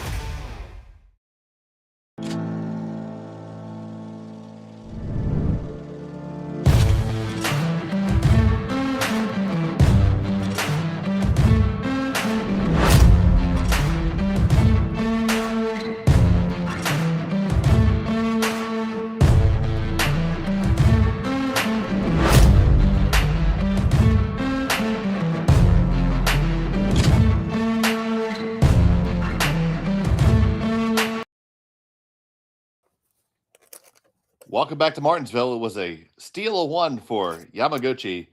Mark Kean has the hammer in the all-important end number 6, trailing by 1. It's the quarterfinals of the Grand Slam of Curling Canadian Open Tier 2, brought to you live on Curling Stadium. That end had a lot of ups and downs, Shawnee. It did. I mean, Yamaguchi was kind of committed to, from about the first stone on, to we're playing a come around for our lives, and managed to make it actually perfect on the last one. It's almost to his benefit that he came up short on the first one, because that left the double guard that he was able to come around. He was split between the two of them. There was no chase available, not with enough weight to move it anyway. You could play it for 1, but when you got a chance for 4 in a game like this, you kind of got to take it. The risk was only the 1 point that he did give up, and that means that Kean's got last rock now into the even end. It's worth the risk. And we just saw the quick look at the time clocks there. Both teams a little bit tight on time. 8 minutes approximately for Kean. About 11 for Yamaguchi. Yamaguchi in way less trouble, so to speak. I wouldn't say either team's in trouble, but Kean certainly has to pay attention. Yeah, both teams have both their timeouts. that's plenty of time to play 2 ends, but there's 3 left, so that's a bit of a problem. Timeouts help. They do. You generally use one, and when you have 2, you generally use one to think and save one for your skips last rock in the 8th, if you can. It's the last shot you want to have hurried, although there's certain curlers that have made a fantastic career out of that.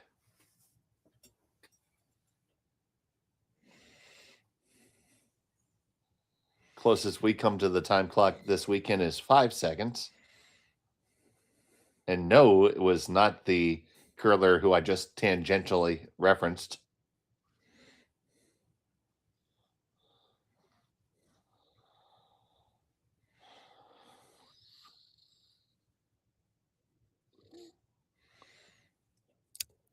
Right by everything. Oh. When he initially tapped the ice, I didn't think that's what they were calling. I thought they were playing just the draw chase. With the stone positioning, I would have thought that would be the better option.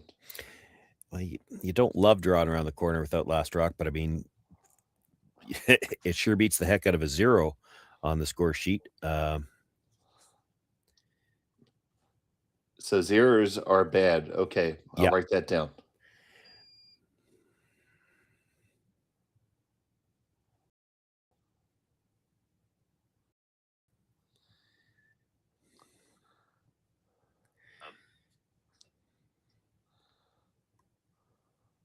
Kind of lets them off the hook, though, when you don't capitalize by making the next shot. I want to thank everybody who's watching right now live. If you haven't yet, please consider subscribing to Curling Zone on YouTube. It does allow you to keep track of all the different games throughout the season and all your favorite teams. We truly appreciate you watching us, and we want to be able to bring you more and more.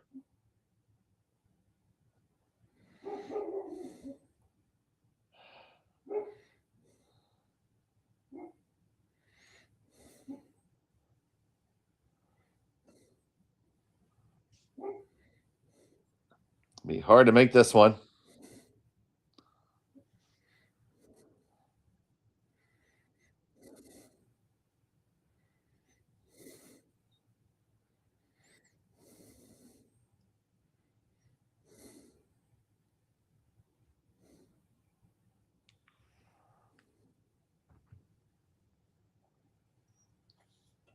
Second stone from Gardner.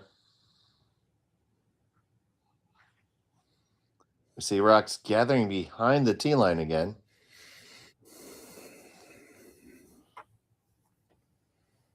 Yeah, we've had a couple of ends like this, and it's first team to get one locked in front of the tee line. It could be in a really strong position. We've seen that before too. Not shot rock, but it's in a very good position. It is in a control position now. If you could corner freeze that in such a way that it's queued up to go by, that would be pretty good.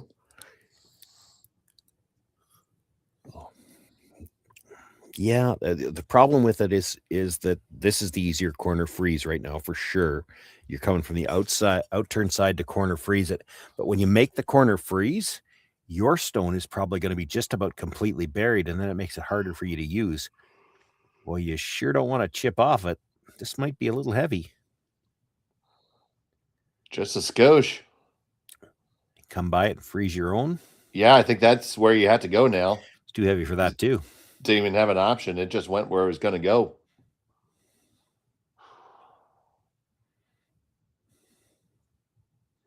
So now Kean with some options. Yeah, well, not only can you tap the red to frozen, you can leave your shooter in a spot where everything's still lined up for you. So he indicates back 8 weight.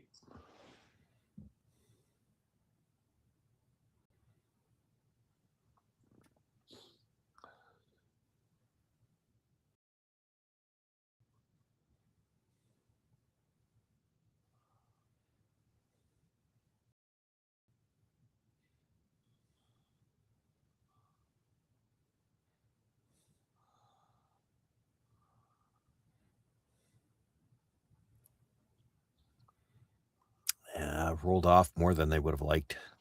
Yeah, it leaves an opportunity for sure, I would think.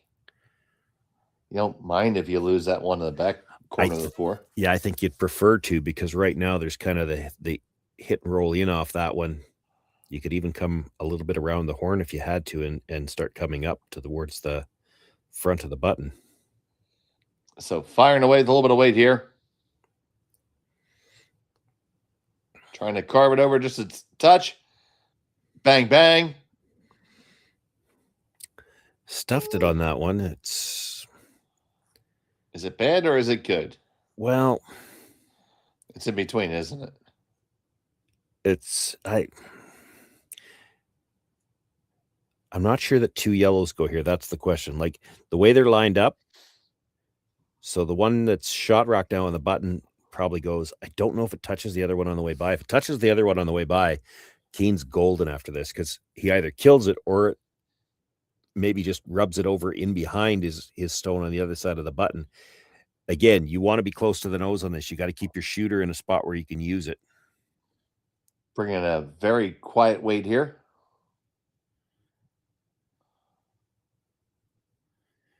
It touched that stone, didn't move it very far. Just draw in, right? Yeah, I mean,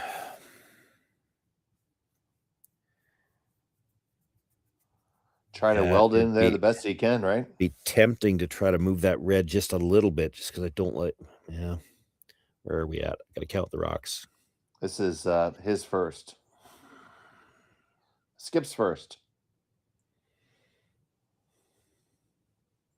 So Yamaguchi with his first in end number 6. Both teams wanting to score here.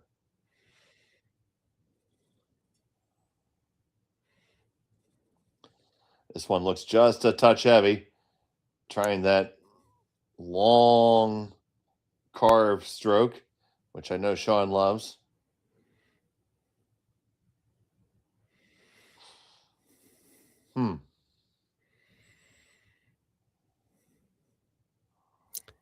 Probably okay there. I don't think Kean can get to the inside of that one with weight. Can he? Well, he can probably hit the other one with weight. Hit it hard. Hit actually probably as thin as you can. And like both a quarter yellows rock, go, right? Yeah, the 2 yellows go, and the red should stay, I think, right by that green guy. Yeah, a piece inside the guard enough that he's not going to leave the double. I mean, the 2 reds will be pretty lined up if you could get to the nose, but I don't think you'll be able to get to the nose. The key is you got to be thin on this, like really thin, thinner than you think. Where's the telestrator, Jerry?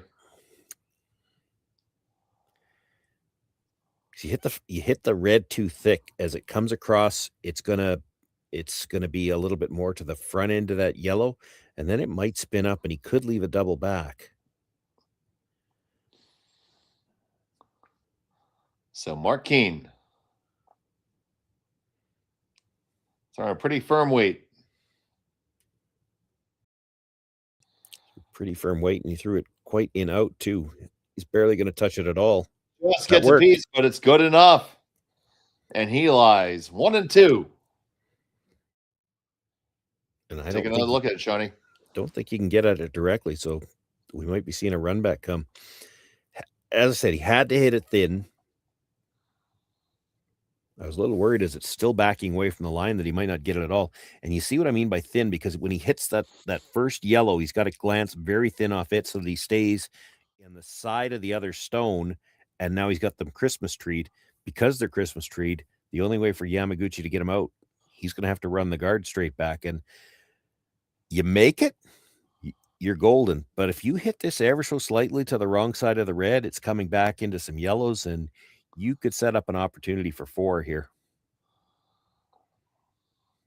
So Yamaguchi Tsuyoshi, his final stone of the 6th. Yamamoto just on the clean. Now needs to trying to curl it pretty close. 1 and 2 over the top. Oh, that's good enough, Sean. Good enough indeed. Good enough is an understatement. This is, this is a great shot, and there's all kinds of pressure. There's not a lot of leeway either way. Just comes up enough at the end to you've got to dead stuff it. If you come a little on the outside, you push the red into the yellows. Even if, just a little bit more curl, it could have gone off the yellow or off the second red into those yellows at the back. It could have been an opportunity for 2 or 3. Now you forced Kean into taking a single, which would tie the game, but he's got to go. I think this has got to be cold draw. I mean, the one at the back of the forefoot, look at the guard. Like, it's half a rock over buried. If you throw to backing here, there's a chance you go by everything. That was a big, big shot by Yamaguchi. Now Mark Kean facing a whole bunch, his final stone of the 6th. Did I not just hear back 12? They're sweeping the curl already. That's bad. Well, it's moving. Okay, if the line's okay, the weight doesn't really matter too much. I'm not okay. It's gonna be okay, I think. It is. Single point for Mark Kean. We're all tied up after 6. Great game here in Martensville. Come back for the conclusion after this on Curling Stadium. Welcome to the RockShop.net, the official store for the Grand Slam of Curling. Whether you're looking for the best hats, stylish clothing, fun toys, or unique accessories, the Rock Shop has it all. Shop online anytime at therockshop.net for exclusive Grand Slam of Curling gear, or come see us in person at your next event. Therockshop.net, where fans find their favorite curling gear.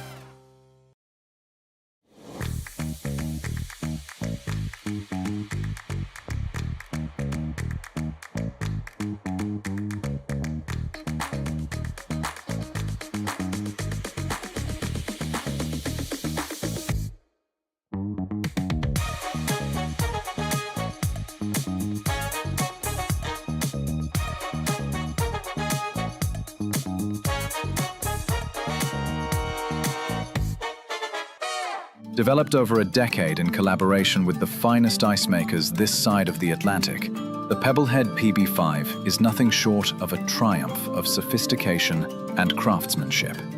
Weighing less than half its lumbering copper predecessors, yet boasting tenfold their durability, the PB5 delivers perfect, consistent ice, time after time. The PB5 by Pebbleheads.com, the apex of ice-making ingenuity for the roaring game of curling. Welcome back to Martensville. You're watching the Grand Slam of Curling Canadian Open Tier 2 on Curling Stadium. I'm Dave Schmel. I'm joined by Sean Joyce.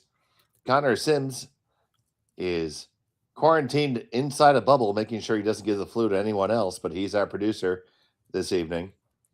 And it was a big exchange of shots, a great bailout play by Yamaguchi to force Kean to a single. And here we are with Yamaguchi with the hammer tied up, and neither team has blanked yet, Sean. Yeah, no, and the 2 blank rule. I mean, I guess if Yamaguchi was to blank the 7th, and he wouldn't be able to blank the 8th, but he probably doesn't want to blank the 8th in a tie game. So I guess in theory, it's possible. If he blanks 7 and then he accidentally blanked 8, Kean would have last rock in the extra end, but I think the chances of that probably not very high. That looks like it's biting the rings, but it's hard to remove it.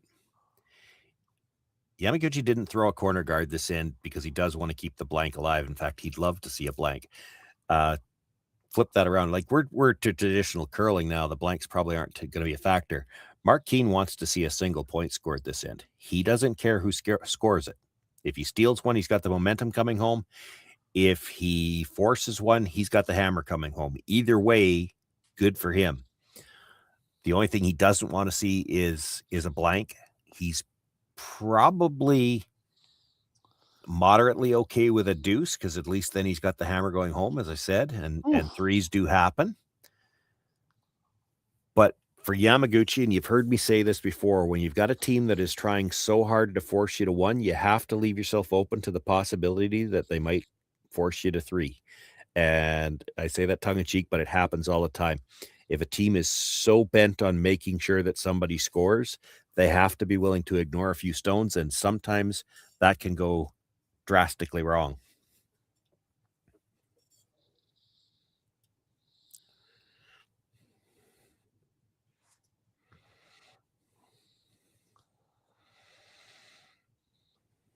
And they make the hit and stick in the back one. Yeah, critical to stay, because if you ever roll out right now, the guard's gone. Might be gone anyway. You could make an argument it's more dangerous than a stone in the back of the 8-foot.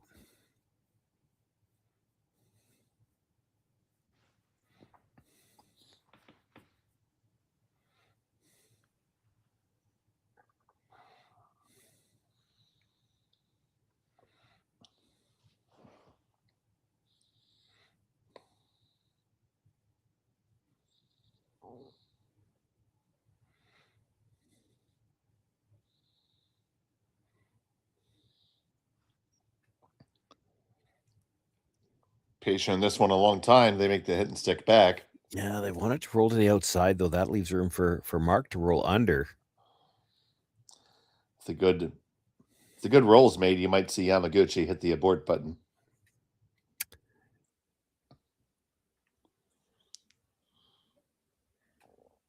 He's just trying to remove it over the top of the red. I guess just leave the red one open, roll in to sit second, third, and fourth.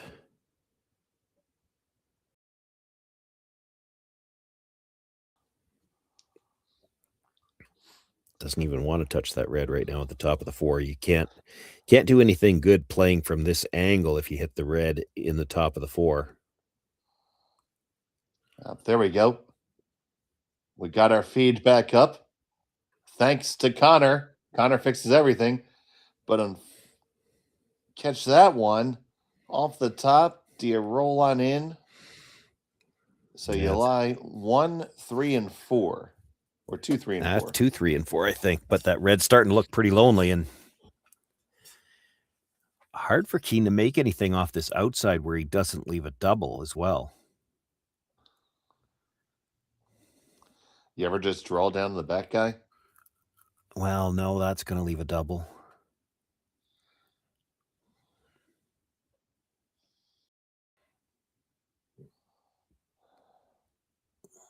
You have to make this one so flat. Yeah, that means you got to throw some weight if you're going to try. Yeah. Even then, I don't see any way you're not leaving a double here. So, I mean, it still has to be made.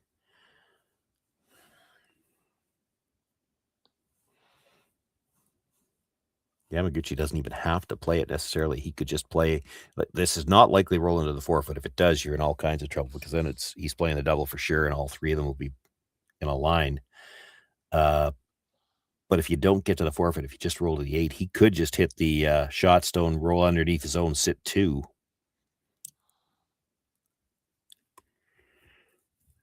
Yeah, now he's just hitting the shot stone, and he can sit 3. And yeah, I don't think you want to roll there. That's got triple written all over it.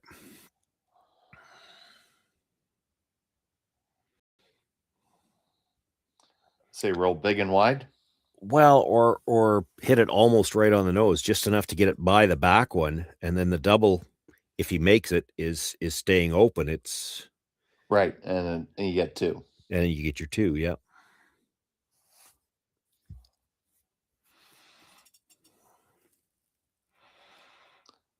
What a game this has been thus far.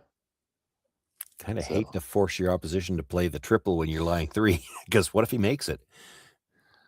That would be, well, that would suck. Off and on, they like it.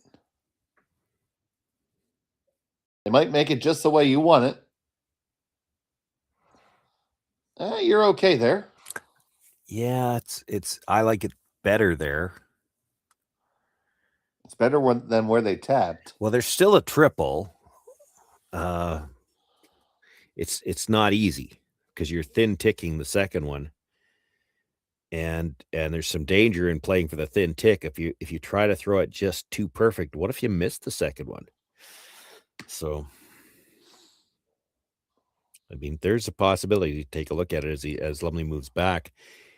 You could drive the first one right between the second two, not touch either one of them. And that's not drastically different line than what he's looking for to try to get all three of them. This might be one where you just have to make sure you've got the double. Mark Kean, his final stone of the 7th.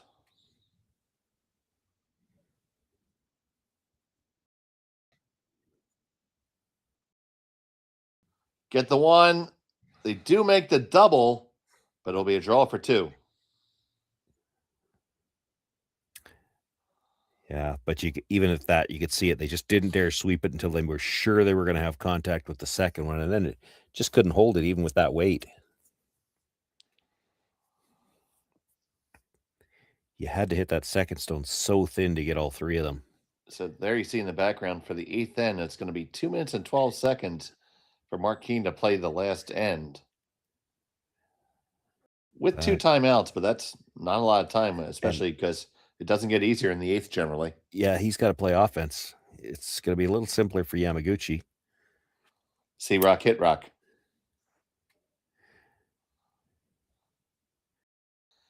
Final stone of the 7th. He's not light. This needs to sit. Sit, doggy, sit. Oh, good dog. It's a score of 2 for Yamaguchi. He takes a 2-rock lead. Coming home. Kean will have the hammer when we come back. Hey, Mark, you ready for this game tonight? Yeah, I'm excited, man. Cupsy, what are you doing over there? Don't worry, boys. Was just on AztecSafety.com, took a fire extinguisher safety course. Paul, I'm putting out the fires from now on. Woo!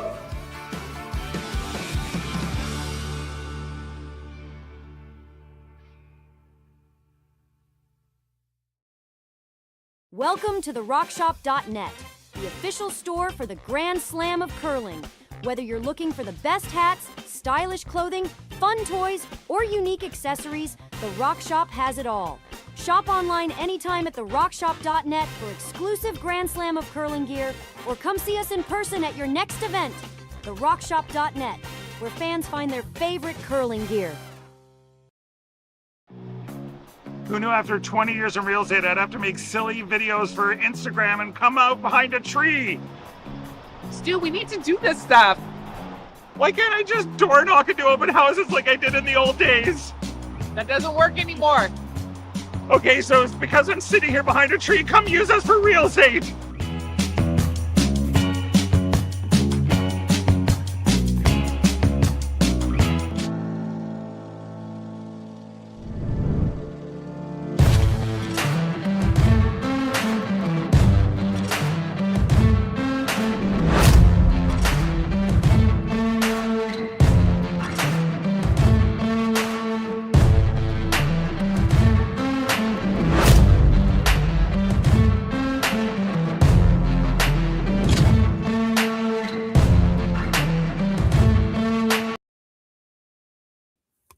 And welcome back to Martensville. It's the final end here in the quarterfinals of the Grand Slam of Curling Canadian Open Tier 2.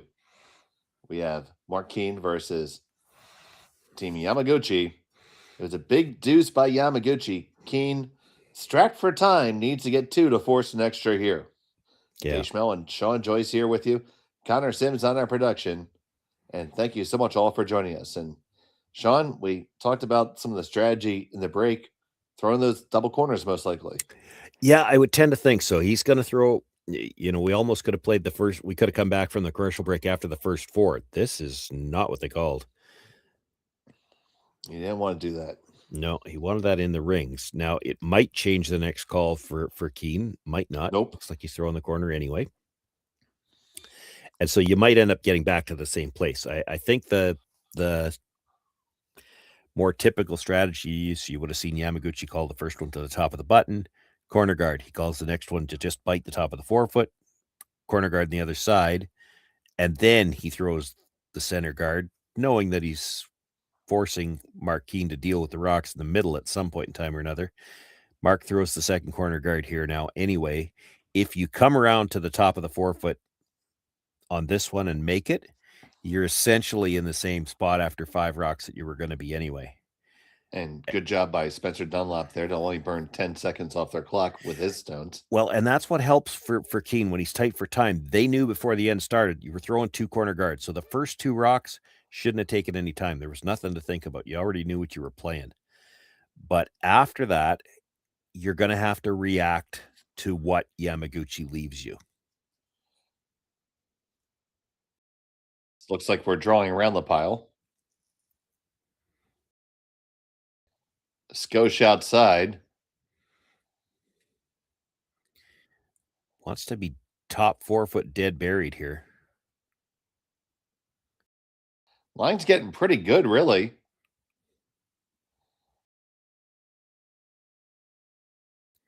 Just a touch heavy, but not bad. It's not bad. And again, like I said, you're forcing Mark Kean to deal with the rocks in the middle, which means he can't use the corner guards just yet. And you've really closed down the scoring area.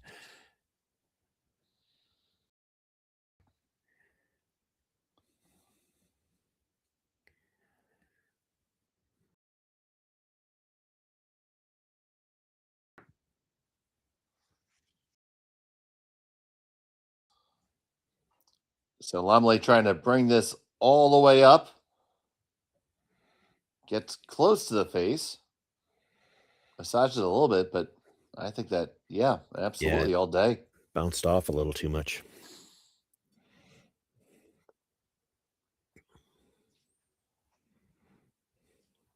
Pretty easy call for Yamaguchi to make.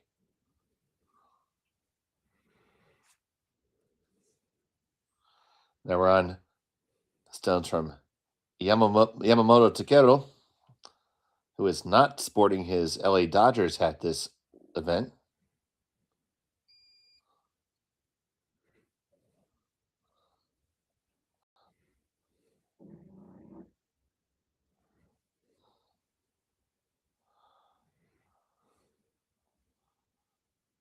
This does have to come up. Has to come up.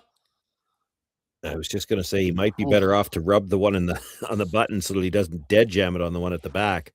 But that gives Kean some more room. It does give him some breathing space. Ooh, this is really shot. Probably his only chance to get in behind the corner on what would be the outturn side of the sheet, or the in-turn you're drawing through the port, because the port's pretty small. You make the hit and roll, might be your only way to get there. So here comes the southpaw delivery.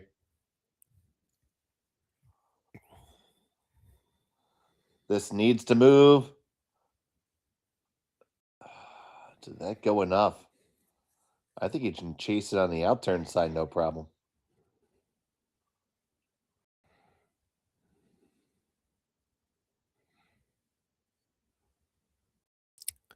Well, you can chase it.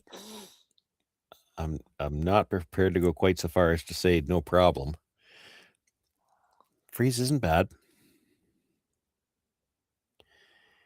Freeze is definitely good for sure. You've still got that yellow that's sitting.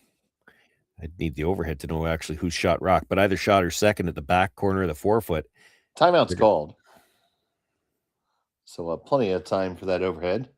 Yeah, lots of time for Yamaguchi, but take a look at Kean's clock. He's at 1:37 with 4 rocks left to go. Yes, he has 2 timeouts, but that's not a lot of time. Well, you're probably going to use at least one of those timeouts, and almost you could argue he might need both of them now just for travel time for his own shots.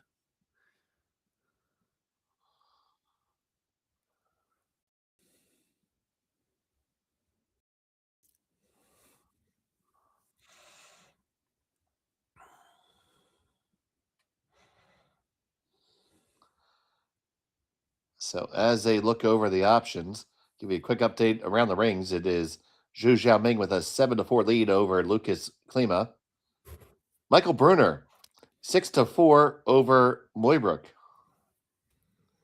And it's Magnus Ramsfeld, 4-3 over Kelly Knapp. All these games are in the 8th end, so lots of great action across the board here.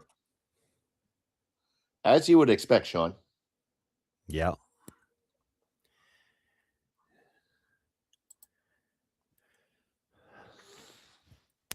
Bob Ursel is the coach of this team.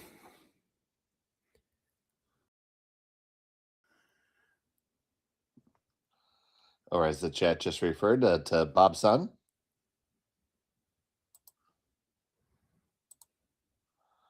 And Bob's son has given his advice.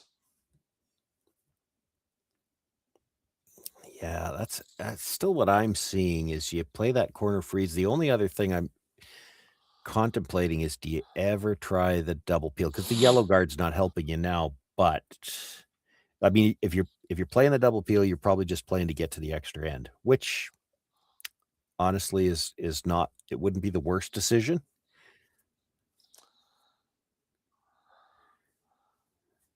I mean, just to my eye, it looks like you can shoot it through the hole. So, well, you can, but do it with a crap ton of weight to make sure it goes.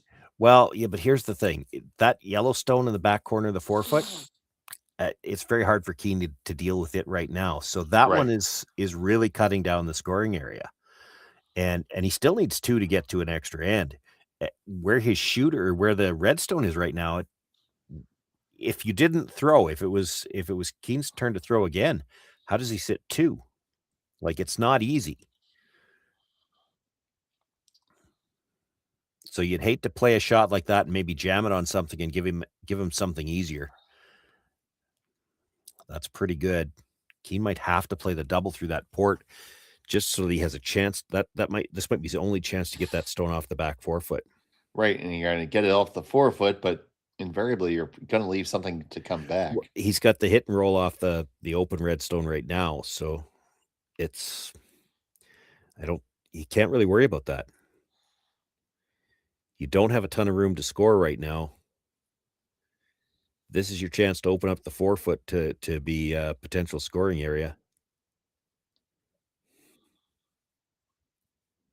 Dunlap hard in the curl. They get by the high guard. Do they make the double? No! Oh my goodness. That's a tragedy. Yeah, well, and now it's still there to push the red onto it, but your shooter would be too high up to count over the yellow at the back.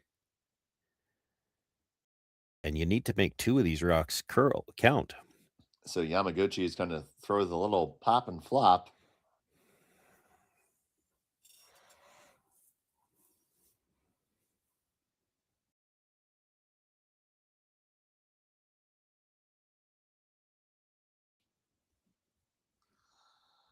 So the stone from Yamamoto Koizumi on the brush. Looking really, really good because it is.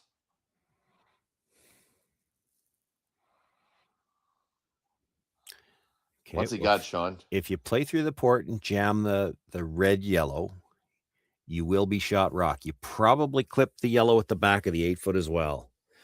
The question is, can you do this without leaving a double back? And I'm not sure. So you see they're not electing to call their timeout. That's done delivered with 1 minute and 6 left. Yeah, when you're that tight for time, you almost have to save them for the skip just so that you got travel time too to consider. Oh, I don't think he wanted to let it cross like that. Ooh. Did he get shot rock? I'm not sure he did. I don't think so, Sean. And the angle's not right the angle looks great, except there's a guard in the way to get to that. So timeout's been called by Team Yamaguchi.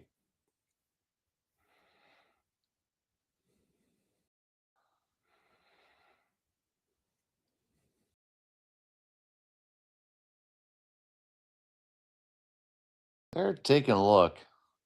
It's pretty close. I think it's yellow. If I had to bet a toonie, I'd probably say that too. I think I have a toonie in my jewelry box somewhere. I do have a 500 yen coin though, so I would bet that.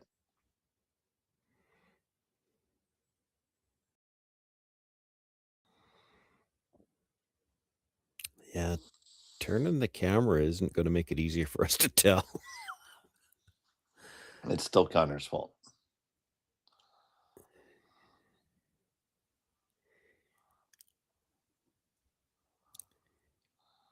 So Coach Bob coming out, talking to Yamaguchi. Yeah, I that's what I'm seeing too, is you hit the red at the top of the 8-foot, but you can't roll very far. If you roll too far, then he actually does have the shot on the red onto the yellow. One thing I noticed through the weekend is that Bob only talks to Yamaguchi, so I don't know if there's a language barrier between the other two members of the team. It's possible.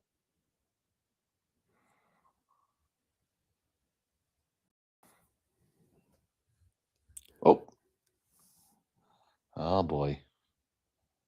Dancing around guards and Nah, it didn't move. Don't worry about it, guys. I just watched the feed, no problem.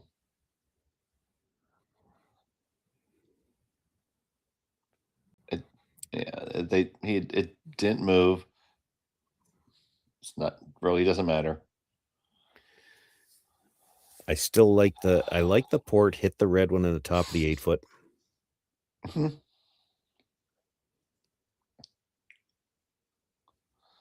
So Yamaguchi bringing up that violation there. They're going to take a little technical timeout here to try to figure things out here. He's going to guard it.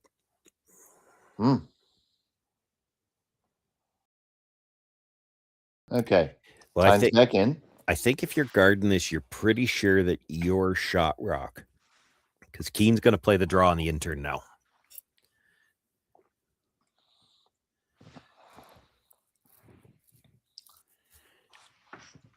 Oh, it's been a barn burner here in Martensville, and Seth, he came right to the same solution that Yamaguchi did.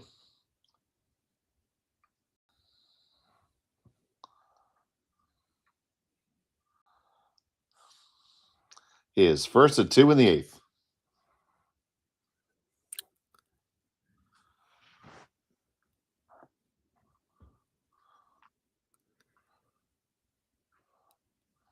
This is outside by a country mile. Ooh. Yeah, I don't know. He might have left the port. I do think the port's there. Timeout's been called by Team Kean. That's their first. They have one remaining and 1 minute, 7 seconds on the clock. The problem with the port is unless you get slightly across the face of that with enough weight to tap it, it doesn't help you. The straight draw is probably still the call.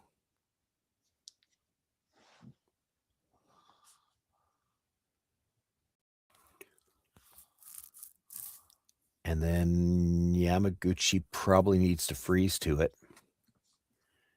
And then we see what's left. He's got that red on the angle that he could run in.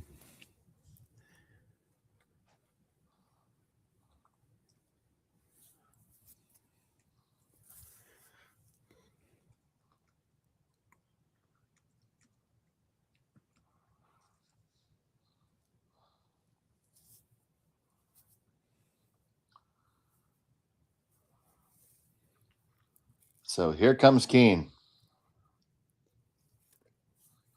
His first at 2 in the 8th. He needs to score 2 to force the extra end. Yeah, needs this to be in the top half of the 4-foot too, and this is looking strong.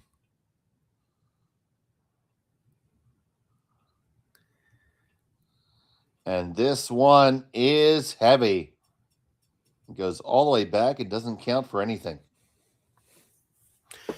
Who's shot rock? Well, we can get Connor to give us another of his patented close-ups. Well, it's not that. Like, he's talking about guarding. Here's the thing. If the yellow shot rock right now, the only shot he's got is the angle in on that red. If you get rid of that stone, even if you nose it, angle in on a yellow doesn't do any good because yellow is got third shot.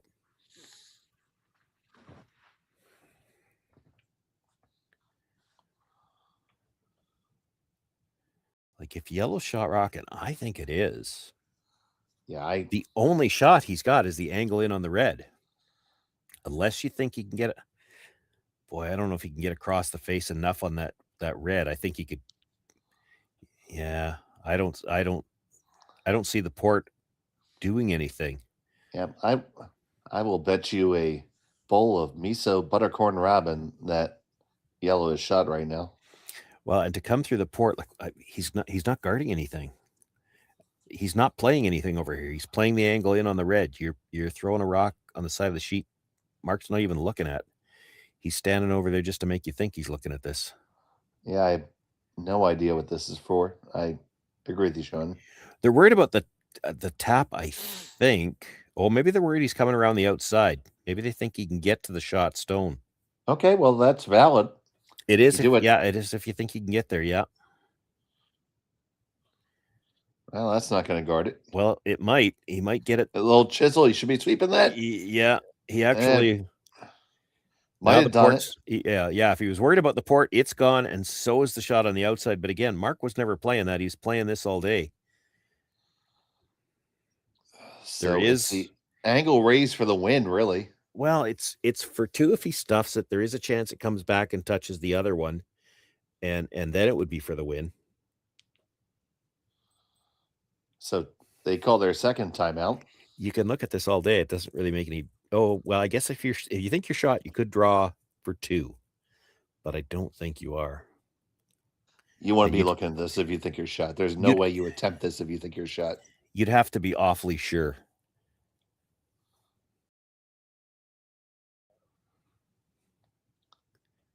If you think you're shot and you're not drawing right now and trying this instead, I would revoke your skip card. Not that I have a right to do that, but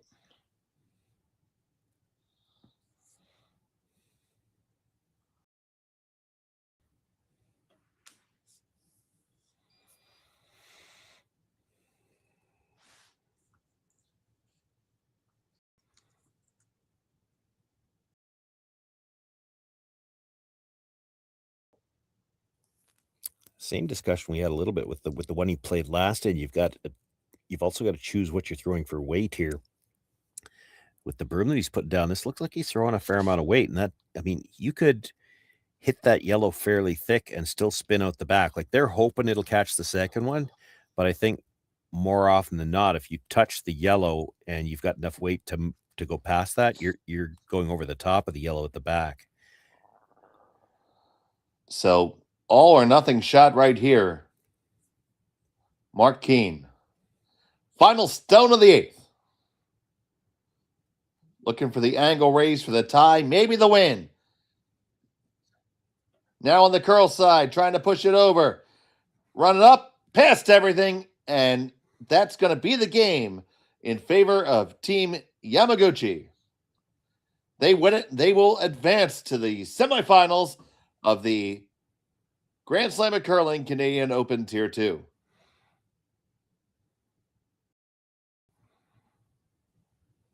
And Sean, wow, that was one hell of a game, really. Yeah, it was a heck of a game. We saw some great shots. We saw some great run backs. Almost saw another one with the last one. Boy, he wasn't far off that, because with that kind of weight, he's got to be playing to just touch the back end of the first Yellowstone, which would have put him onto the back one, and it would have been for 3 or 4, depending where you shoot, but 3 was enough. Just wasn't to be. He just missed the shot stone, or what we think was shot stone, and any touch on it, thin touch, it's probably coming onto the back one, could have been for the win. I mean, that's like a quarter of an inch, maybe less at point of contact. It's so close. Well, we thank you very much for joining us. We're going to roll you over to one of the other quarterfinal games. So for Sean Joyce and Connor Sims, I'm Dave Schmel. Thanks for watching. Have a great evening.